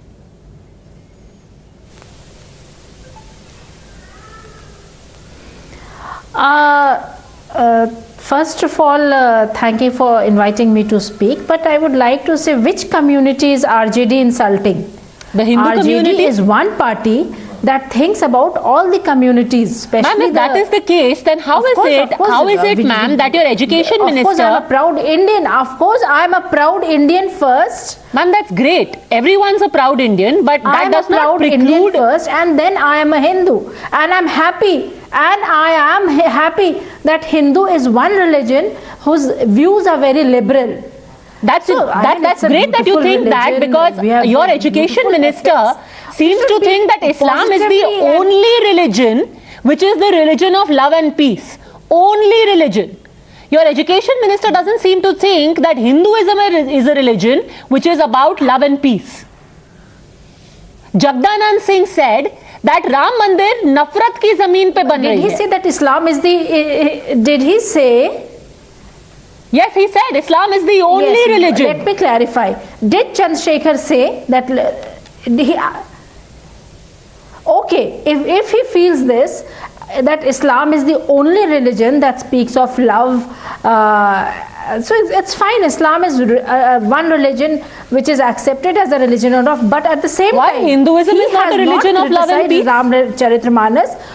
He has only quoted, he has No, of course, Ramcharitmanas, it is of love and peace, but then there are certain chopais and certain dohas that talks about Shudras, that talks about gender inequality, that talks about the condition of the Shudras, that they are untouchables, they should be beaten, they should not be, and it talks about Brahmins who must Why be is it, ma'am, just out of curiosity, is Ramcharitmanas, we will talk about interpretation of Ramcharitmanas in just a bit, but I always wonder that as the education minister, surely he is well read. Yes. Has he not found anything problematic in any other religious text across the world? Because of course the Ramcharitmanas is the only one that talks about how the Shudra and the woman must be beaten along with animals, but no other religion ever spoke in any century about the treatment of women, about how women should not be unaccompanied, about how women should lower their gaze.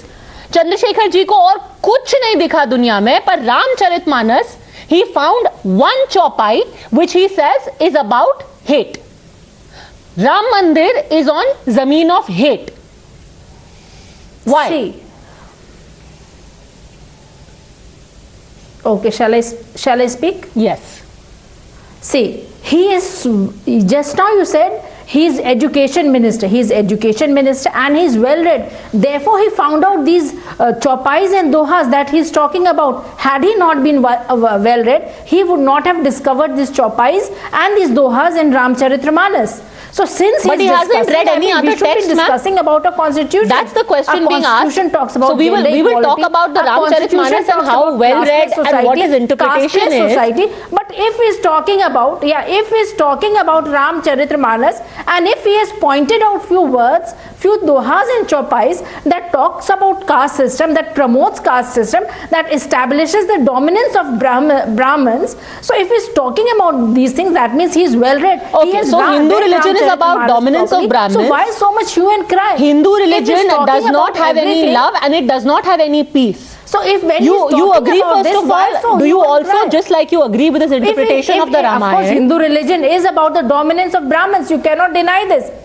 Oh, is that so? Till recently, just a few years back. So that is the stated position of the RJD, that Hindu religion is about dominance of Brahmins? When he entered the temple had to be washed. Is that the RJD stated position that Hindu religion is about dominance of Brahmins? Jitan Ram Manjhi, as chief minister, when he entered the temple. Ma'am, is this the RJD stated position that Hinduism... Jitan Ram Manjhi, when he entered the temple... Is this the RJD's position that Hinduism is about dominance of Brahmins? That's all Hinduism is? You tell me, Padmaja... Ma'am, you tell me. Is this your party's stated position that Hinduism is about dominance of Brahmins? About love, as I told you. Just now I told you, please let me speak. Either you speak or you let me speak. Just now I told you that Hinduism is a beautiful religion, has liberal views. When I started discussing on it, I said... But ma'am, your education minister does not seem to think so. That I'm a proud Indian and I'm happy that Hindu is a liberal religion. Then if you are a proud Indian... Hindu is a liberal religion. And a proud Hindu, as I'm sure everyone is... How do you... He is not talking about Hindus. Sir, ma'am, how do you brook? All right, let me get in Dr. Dhananjay Giri also. Let me get in Dr. Dhananjay Giri also. The RJD Dr. Giri is not talking about any one community. Padmaja, please let me complete. Ma'am, Padmaja, please let me complete. Ma'am, with the greatest of respect, please let me complete. Ma'am, you have Chandrasekhar did not talk about Hinduism. He spoke about Ramcharitmanas. You are turning the topic. You are deviating the topic. Not at all, He has spoken out about few words, few dohas and chopais that are mentioned in Ramcharitmanas. This is the center of discussion. Ma'am, this is not even about the Ramcharitmanas anymore. Downcast. When women, they are downgraded, when they are not respected, when the handicapped, whom we call specially challenged, when they are humiliated, he's talking about these things. Madam, so why is the hue and cry? And these why is the hue and cry? Ma'am, hue and cry इसलिए है hue and cry because ये सिर्फ रामचरितमानस के बारे में नहीं है. पहले उन्होंने बोला कि रामचरितमानस में तो नफरत ही नफरत है. फिर उन्होंने कहा कि अगर कहीं प्यार है तो वो सिर्फ इस्लाम में है. उसके पहले जगदानंद सिंह जी कहते हैं कि भाई राम मंदिर बन रहा है वो तो जमीन ही पूरी नफरत की है. तो मतलब आपको हिंदुइज्म में तो सिर्फ नफरत के अलावा कुछ दिख नहीं रहा है और अगर कहीं प्यार दिख रहा है तो वो इस्लाम में. इसीलिए सवाल पूछा जा रहा है that is this well thought out in order to keep a voting block happy. But Dhananjay Giri ji, RJD कह रहा है कि सिर्फ एक मंत्री के बयान को लेकर के आप पूरा एक पॉलिटिकल नैरेटिव क्यों गढ़ रहे हैं? ये कोई हिंदुओं के खिलाफ टिप्पणी है ही नहीं, ये तो सिर्फ एक दोहे के बारे में है, एक चौपाई के बारे में। देखिए, सबसे इंटरेस्टिंग बात यह है कि आरजेडी के नेता को अगर ये नहीं पता है कि अगर आप हिंदुओं के सबसे पवित्र ग्रंथ पर, उनके फेथ पर, राम इस देश के आदर्श हैं, इस धरती पर सबसे ज्यादा जब बार बोले जाने वाला शब्द राम है, एक हिंदू की, एक सनातनी की एक यात्रा जीवन की राम से शुरू होती है, राम राम से दिन शुरू होता है और सब जो उसके जीवन का जब अंत होता है तो राम नाम सत्य है से होता है। और अगर राम के नाम पर किसी ग्रंथ पर या रामायण पर अगर हमला होता है तो सीधा हमला हिंदुत्व पे ही हमला है। ये राजद का सोचा समझा हुआ प्लान किया हुआ काम है, क्योंकि राजद को शुरू से है ये। अगर आप शिक्षा मंत्री के दो बयानों को उठा करके देखें, एक जो उन्होंने बतौर शिक्षा मंत्री जाकर के कन्वोकेशन प्रोग्राम में दिया, और दूसरा कुछ दिन पहले जो आप खुद कोट कर रही थी कि इस्लाम जो है पीस का और प्रोस्पेरिटी का रिलीजन है, तो ये क्लियर है कि इन्हें किसी एक पर्टिकुलर कम्युनिटी का एन मास में वोट चाहिए। समाज को चाहे बांट दें, दीमक की तरह समाज को बांटकर और अपने हिस्से के सत्ता को चाट कर ये समाज में रहना चाहते हैं। पर एजिया जी कह रही है कि आई एम प्राउड हिंदू। मुख्यमंत्री से पूछना चाहता हूं, बिहार के जो वर्तमान मुख्यमंत्री है, एजिया जी कह रही है कि वो तो प्राउड हिंदू है। प्राउड हिंदू की बात ही नहीं रह गई। Then they have to take action against his education minister. तो उन्हें अपने एजुकेशन मिनिस्टर के खिलाफ एक्शन लेना चाहिए। Please ma'am, both you said के खिलाफ एक्शन लेना चाहिए। दोनों बात कैसे हो सकती है? I said I am a proud Indian first. Baba Tulsi ने कहा है कि मध्य मुस्काना और गाल फुलाना होई है ना दोनों एक बारा। एजिया यादव, सारे जो स्टेटमेंट साथ में देख करके एक तरफ हिंदू धर्म पे हमला करते हैं। यस, आई से सिर्फ एक धर्म पे हमले की बात हो रही है। एजिया यादव, मैं बोलूं पद्मजा जी? जी जी। Yes, first of all I said I am a proud Indian. उसको मिस इंटरप्रेट करके I am a proud Hindu बोला जा रहा है बार बार। I said I am a proud Indian. और आज मैं बोलूंगी राम, ठीक है, राम भगवान मर्यादा पुरुषोत्तम है, of course we all agree, virtuous हैं, रोल मॉडल है, एवरीथिंग, बट रामचरितमानस ही में ना ये दोहा और चौपाई लिखी है, तो इस पे चर्चा क्यों नहीं कर सकते हम लोग? क्यों हम लोग इतना छोटे दिल वाले हो जाते हैं?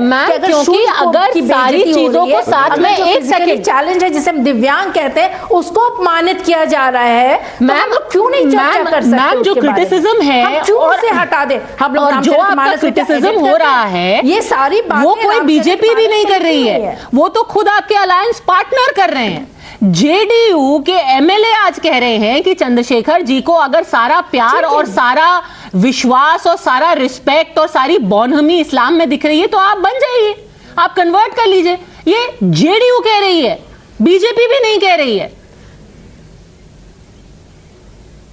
ये देखिए, जो भी कह रही हैं वो किसी को ये मशवरा देने वाले कौन होते हैं कि आप ये रिलीजन अपना लें? अरे हम अपनी संविधान की पूजा करते हैं जिसमें फ्रीडम ऑफ रिलीजन है, राइट टू रिलीजन है, speech and right to education है। राइट टू रिलीजन तो उन लोगों का भी है ना जिनके मंदिर को आपने नफरत की जमीन बोल दिया। बात करते हैं उसकी चर्चा की हुई है। क्यों राइट टू रिलीजन उन लोगों का नहीं है जिनके मंदिर को, जो कि कोर्ट से मिला है, सोचे आपने थॉटलेसली जाके नफरत की जमीन बोल दिया। याद करें वो समय। मैम आप ये बताइए कि जब ओरिजिनल राम मंदिर को तोड़ करके बाबरी मस्जिद बनाई गई, किसी ने तब बोला कि वो नफरत की जमीन पर खड़ा हुआ है? वो तो किसी ने बोला नहीं, because that will hurt religious sentiments. But today a leader of your party thinks nothing of saying कि नफरत की जमीन है। You do not think that is hurting religious sentiments? Or that is against somebody's right to religion? But let me just clear up a few misconceptions because maybe Chandrashekhar ji की जो रामचरितमानस है और जो रामचरितमानस हमने बचपन में पढ़ी है, थोड़ी सी हमने भी पढ़ी है, we've grown up listening to it, not so much reading it, but listening to it from our grandparents. So Dushyant Sridhar, maybe these are very different interpretations because Chandrasekhar, ma'am, let's listen to the scholar. Chandrasekhar Yadav says that essentially it is propagating and perpetuating anti-women, anti-Dalit, anti-tribal sentiment. But there was a Ramcharitmanas which I grew up hearing about, जहां शबरी के जूठे बेर भी खाए गए थे, जहां पर वानर सेना का ये इंटरप्रिटेशन था कि ये largely it was the support of the tribal community who was with Sri Ram when he decided to invade Lanka. What do you make of this argument that essentially the text is anti-women, anti-Dalit. Dushyant Sridhar. Namaskaram Padmaja, namaskaram to all my fellow panelists. I've been listening to all of them very patiently. First of all, at the outset, there is a statement, Nishadana Neta Kapikulapati Kapi Shabari Kuchela Kubjasa Rajayuvatayoho Malya Kridati. The behavior, the demeanor, the treatment of Rama to some of his subjects that included Guha, Nishad Raj of Shringiberpur, Shabari of the forest, who was a Shramani. We don't even know her name. She was a Shabari, a lady who lived in the forests. Or even Sugriva and the monkey army was extremely pleasant. That guna, that attribute of the Lord is called Saushilyam. Now the way Goswami Tulsidas ji describes, see, I am a South Indian, and to us Ramcharitmanas is as important as how much it is important to a North Indian. So we too worship Ramcharitmanas, and the way Tulsidas ji describes Rama's association with Guha, Shabari can bring tears to anybody who reads it. Now with respect to the context where he is quoted, the Chaupai goes like this, Padmaja.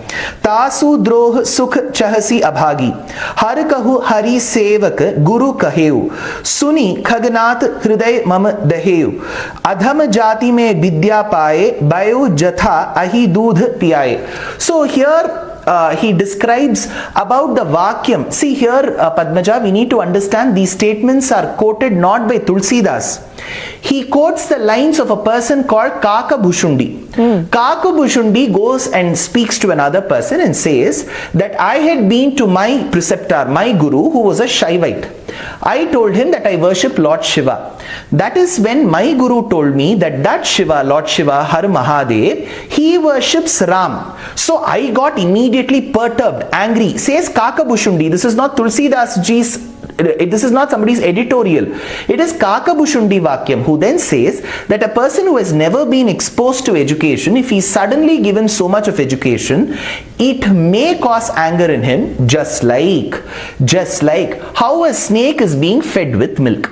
There he doesn't say that people of any caste should not get any education. He does not say a person who's born in the lower caste should remain a person without education. Nothing of this is mentioned. So a person who reads up a work of poetry should understand the context in which it is said. Who has said this? For example, if Ravana goes and tells Sita that you're very pretty, I'm going to abduct you, I take this line and say that Valmiki says that women should be abducted, it will be absurd. This is not Tulsidas ji's view. He says Kaka Bhushundi Vakyam. He says that Kaka Bhushundi spoke these lines. This is a compilation. So it should be read as a piece of poetry, as a piece of devotional work, and a person cannot take it out of context. That way, every religious text which are called as commandments can be taken just in context. They don't even have to be taken out of context. And something very surprising, Padmaja, this is not to hurt anyone. When you said that the education minister is extremely educated, I thought that was an element of sarcasm, which some of the spokesperson do think that is the truth. So probably they, besides learning poetry, they should also learn the figures of speech. Ms. Ajay Yadav, for an education minister, and no, I did not intend sarcasm, because he interpreted the text, he must be, and there is no doubt about it. But at the very least, there are many interpretations of the Ramayana. At the very least, when passing judgment, perhaps a little context, a little more sensitivity could have been exercised.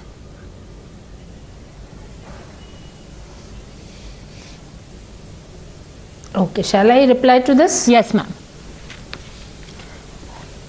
Hello? Yes, ma'am, go on.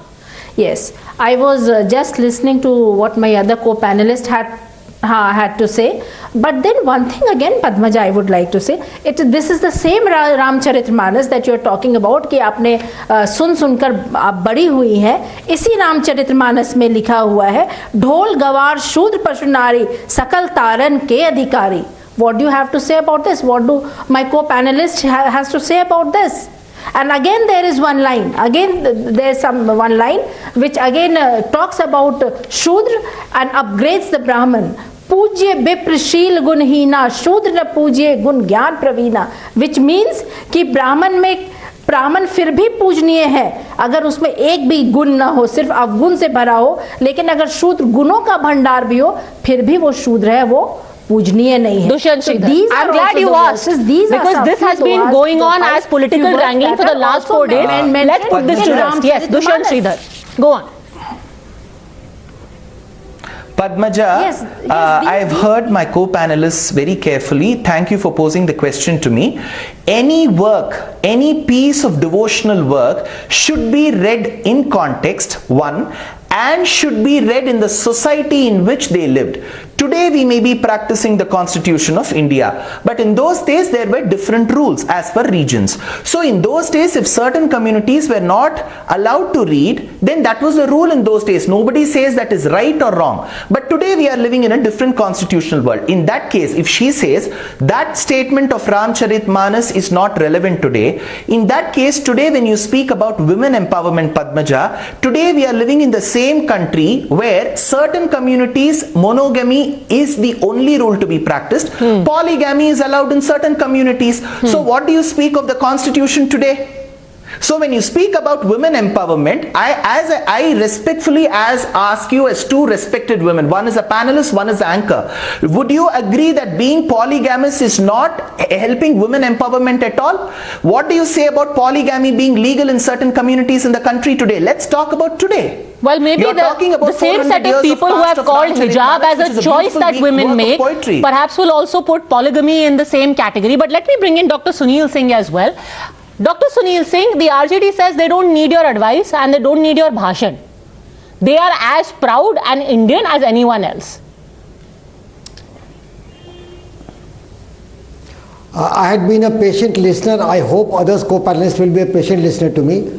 Let me clarify that our national president has already said that we respect all religion and all religious books. We don't mix religion with politics.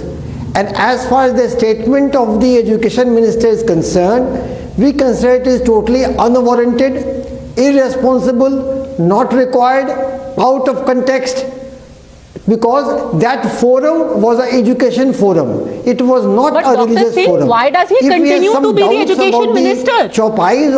How can someone wantonly insult a community and continue in the cabinet? Chief Minister is yours. He should summarily dismiss this gentleman. For that,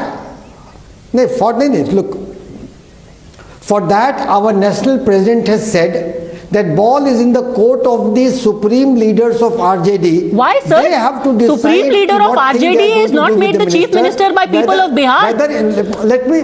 The supreme leader for the people of Bihar is Nitish ji. This is a coalition government. Padmaja, first let me finish the previous sentence first.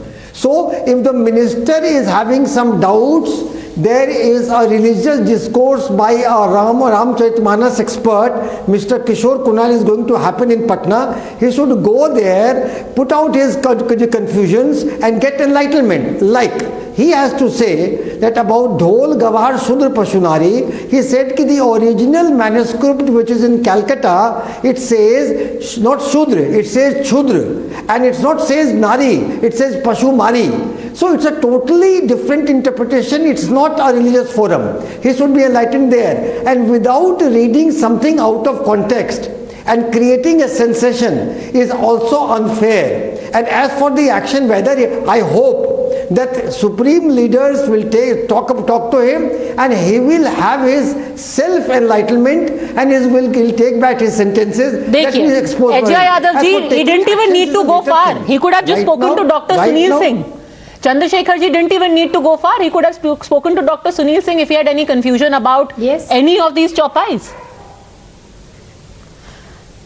But okay, fine. I was listening to Dr. Sunil. He spoke very well, but at the same time, उन्होंने एक ऐसी व्याख्या की जो रामचरितमानस में नहीं है, Calcutta के कहीं कोई किताब रखी हुई है जिसमें he is talking about those words. But the actual Tulsi, the Ramcharitmanas that is available everywhere across the country, in those it is written it is not, he said Shudra and Nari, these two words are mentioned in that Doha. So whatever he is saying is talking about some book which is kept in Kolkata somewhere. We read Ramcharitmanas that is available in the country. Dr. Sunil Singh, bataiye.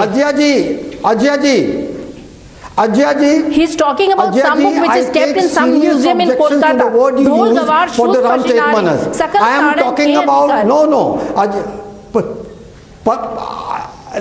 Padmaja, I take strong objection to the Ajay ji referring to the original manuscript of Ramcharitmanas as some book, and it's not my quote. It's quote by an expert on Ramcharitmanas, Acharya Kishore Kunalji. So if somebody is having some doubts, he's in Patna only, he is having a religious discourse. Press, or why isn't this book? Where is this book? It's not book, it's a manuscript.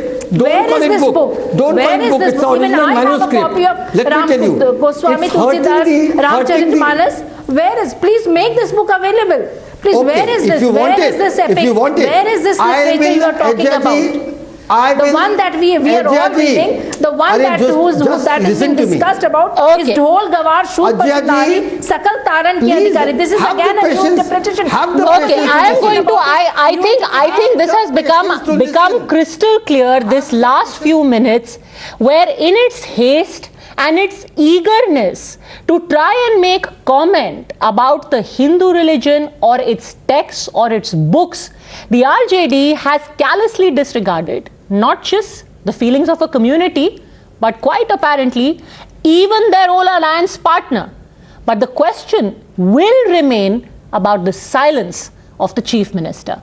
Because Dr. Sunil Singh, you might say that the supreme leader is Tejasvi Yadav, but remember, for the people of Bihar, they have made Nitish ji their supreme leader, and if Chandrasekhar Yadav continues in the cabinet, that question will always be asked of Nitish Kumar.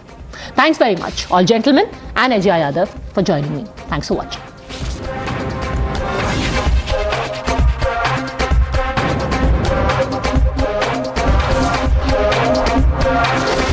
The News Hour at 10 will be right back after the break.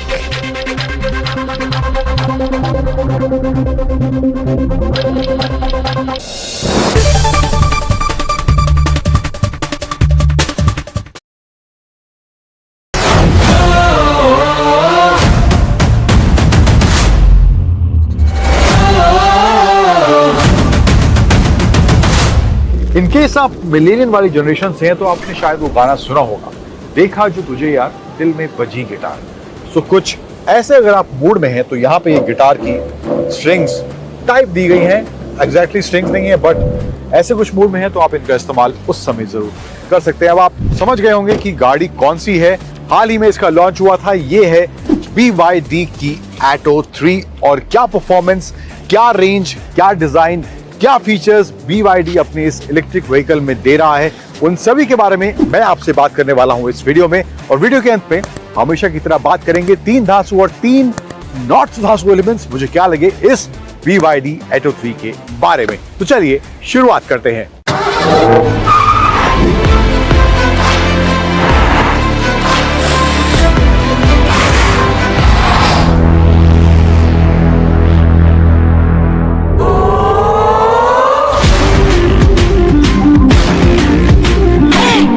तो शुरुआत कर लेते हैं इस Atto 3 के design वाले aspect से। तो फ्रंट में BYD कहना है ये गाड़ी का डिजाइन जो है ओवरऑल ड्रैगन इंस्पायर्ड है, चाइनीज ब्रांड है, तो कुछ वैसा ही एसेंस BYD कह रही है हमने इस गाड़ी के डिजाइन और स्टाइलिंग में देने की कोशिश करी है। हालांकि ड्रैगन इंस्पायर्ड तो मुझे फ्रंट ज़्यादा नहीं लग रहा है, बट फिर भी यहाँ पे सेंटर में बड़ा सा BYD का लोगो है, क्रोम का एलिमेंट दिया गया है थ्रू आउट जो जाता है इसके फ्रंट हेडलाइट के ऊपर से सेंटर तक। एंड हेडलाइट जो है क्रिस्टल LED कॉम्बिनेशन लाइट्स यहाँ पर इसमें देखने को मिल रही है। एंड DRL देख रहे हैं, देखने में खूबसूरत ही काफ़ी लग रहा है। इसका फ्रंट जो लाइट का सेक्शन है काफ़ी स्लीक कॉम्पैक्ट इसका हेडलाइट का डिज़ाइन लग रहा है। एंड जो टर्न इंडिकेटर्स हैं वो भी इसके DRL में ही इंटीग्रेटेड हैं, तो यहाँ पे जब इसको टर्न इंडिकेटर ऑन होंगे तो ये DRL टर्न इंडिकेटर का काम भी करेगा। इसके अलावा इलेक्ट्रिक गाड़ी है तो फ्रंट में कुछ यहाँ पे इवेंट वगैरह देखने को नहीं मिलेगा, ऑब्वियस है। एंड इसमें जो है ADAS लेवल 2 के फीचर्स देख सकते हैं आप, यहाँ सेंसर्स वगैरह, रेडार वगैरह यहाँ पे इसमें देखने को मिल रहा है। एंड 360 डिग्री कैमरा यहाँ पर इस BYD की Atto 3 में इधर दिया गया है। साइड प्रोफाइल पे आए तो यहाँ पर जो टायर्स इसमें दिए गए हैं वो हैं 18 इंच के 215 सेक्शन के टायर्स दिए गए हैं। एंड यहाँ पे जो डिज़ाइन है एलॉयस का, ये भी थोड़ा स्पोर्टी स्टाइलिश देखने में जरूर लग रहा है। BYD का हब यहाँ पे सेंटर में दिया गया है व्हील में। एंड ओवरऑल जो यहाँ पे डिज़ाइन है, यहाँ पे क्लैडिंग थ्रू आउट जाती हुई आपको पीछे तक इसमें देखने को मिलेगी। BYD डिज़ाइन की बैजिंग यहाँ दी गई है क्रोम में। यहाँ पे जो है इसका ये चार्जिंग सॉकेट है। एंड इसका जो चार्जिंग सॉकेट है वो आप एक्सटर्नल पावर कहीं आपको देनी है, छोटा मोटा कुछ आपको कॉफ़ी मशीन टाइप, छोटा मोटा फ्रिज आपको यहाँ पे इससे एक्टिवेट करना है, इलेक्ट्रिसिटी देनी है वहाँ पे, तो उसका इस्तेमाल इस तरह से भी करा जा सकता है। तो ये एक ऑप्शन BYD ने इस Atto 3 में दिया है। इन साइड प्रोफाइल में क्रोम का एलिमेंट थ्रू आउट इसके विंडोज़ के आसपास। एंड यहाँ पर थोड़ा ये सिल्वर टच इसके रूफ रेल में इधर देखने को मिल रहा है। डोर हैंडल्स जो हैं बॉडी कलर्ड है। एंड ORVM जो है इसमें जो है हीटेड का भी ऑप्शन दिया गया है, तो हीटेड ORVMs है। एंड ब्लाइंड स्पॉट मॉनिटरिंग के फीचर्स ऑब्वियसली यहाँ देखने को मिलेंगे क्योंकि ADAS लेवल 2 के सेफ्टी फीचर्स इसमें दिए गए हैं। एंड नीचे डोर्स में भी थोड़ा ब्लैक और ये बॉडी कलर कॉम्बिनेशन इसके डोर्स में नीचे देखने को। You're watching the News Hour at 10.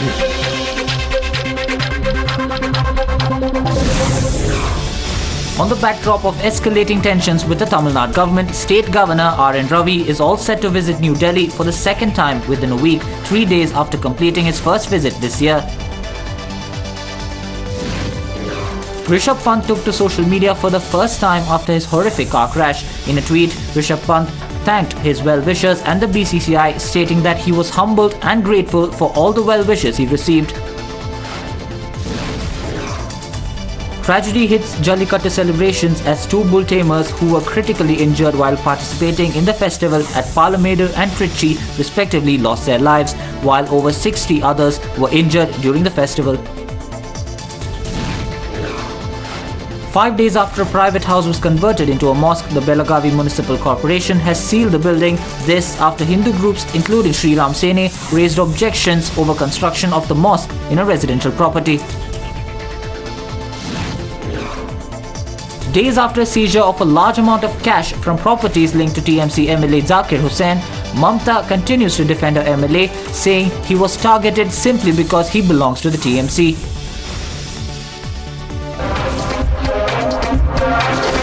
The News Hour at 10 will be right back after the break.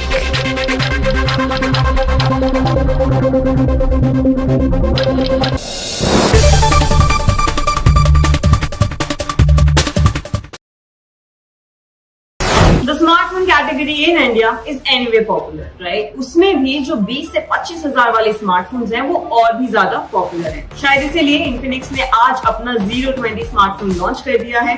I have the smartphone with me right here और इसको आज करेंगे unboxing. Hi, you're watching Gadget Time. This is me, Padmaja Joshi, and it's time for me to unbox this device और देखते हैं phone में आपको क्या-क्या contents दिखाई देंगे. Let's begin.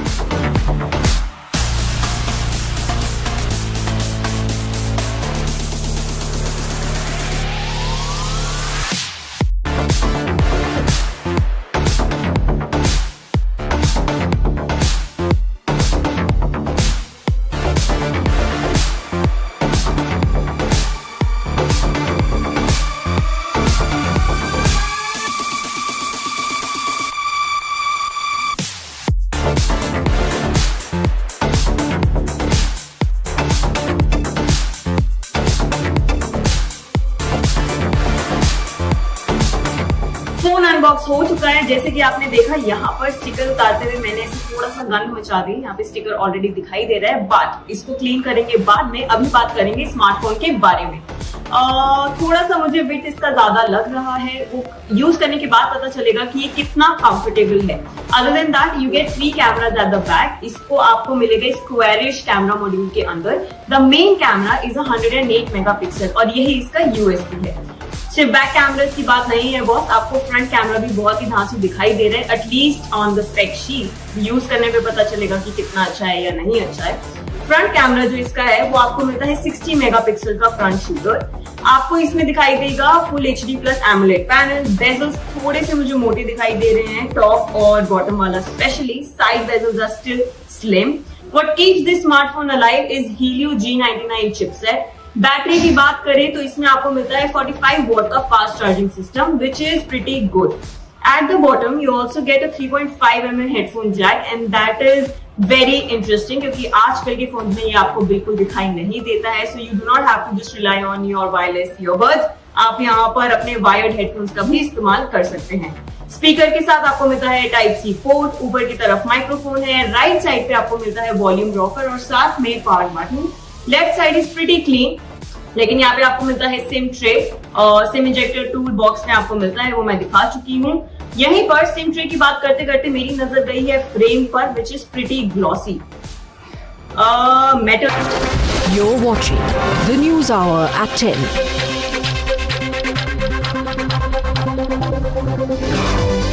The Rahul Gandhi-led Bharat Jodo Yatra resumed today from Punjab, Jalandhar, after he attended the last rites of party MP Santokh Singh, who died during the foot march.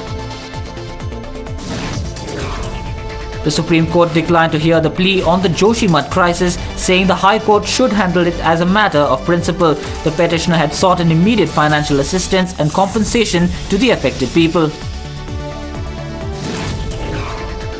A fortnight before announcing the Union Budget 2023, Finance Minister Nirmala Sitharaman vowed to continue working for the middle class and says she's aware of the pressures faced by this segment. The Patiala House Court sought a response from the Enforcement Directorate on the Bollywood actor Jacqueline Fernandez's plea seeking permission to travel abroad.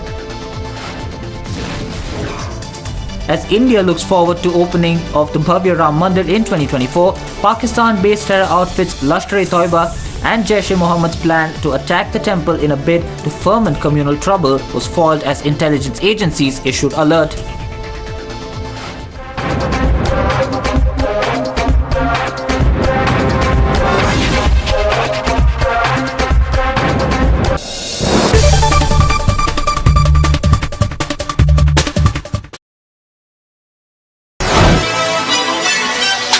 Let's get it started here, you know it's game time. Ain't no excuses tolerated why you can't grind. It's like you're on the job, you know that team. Hello everyone, ये है बजाज की नई Pulsar P150. In case you wondering 150 already मौजूद है, तो इस P version को लाने का कारण क्या है, मतलब क्या है? सो कारण बहुत सारे हैं. डिज़ाइन को लेकर, फीचर्स को लेकर और कुछ हद तक परफॉर्मेंस को लेकर भी इस P वर्जन में बदलाव देखने को मिलते हैं. तो क्या है वो सारे बदलाव इस नई पल्सर P150 में, उन सभी के बारे में मैं आपसे बात करने वाला हूं इस रिव्यू के अंदर. और रिव्यू के एंड में बात करेंगे 3 धांसू और 3 नॉट धांसू एलिमेंट्स मुझे क्या लगते हैं इस बजाज पल्सर P150 के बारे में.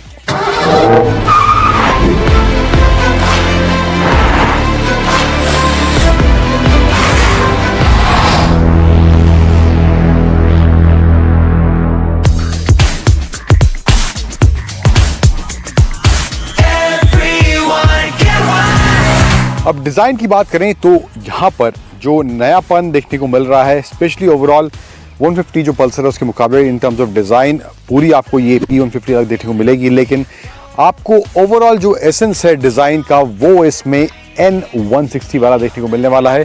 फ्रंट हालांकि अलग है यहाँ पे, लेकिन अब इसमें P150 में प्रोजेक्टर हेडलैम्प्स दिए गए हैं एंड इसमें DRLs भी यहाँ पर इसमें देखने को मिलते हैं.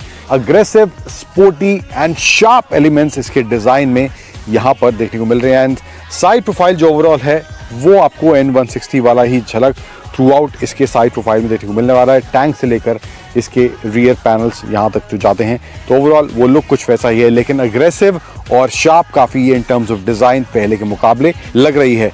देन पल्सर की बड़ी सी ब्रांडिंग यहाँ दी गई है एंड यहाँ काउल अलग से देखने को मिल रहा है टैंक पे. And there is belly pan जो यहाँ पे नीचे दिया गया है, जो बॉडी कलर के हिसाब से दिया गया है. एंड P150 की ब्रांडिंग यहाँ पर इसमें देखने को मिल रही है.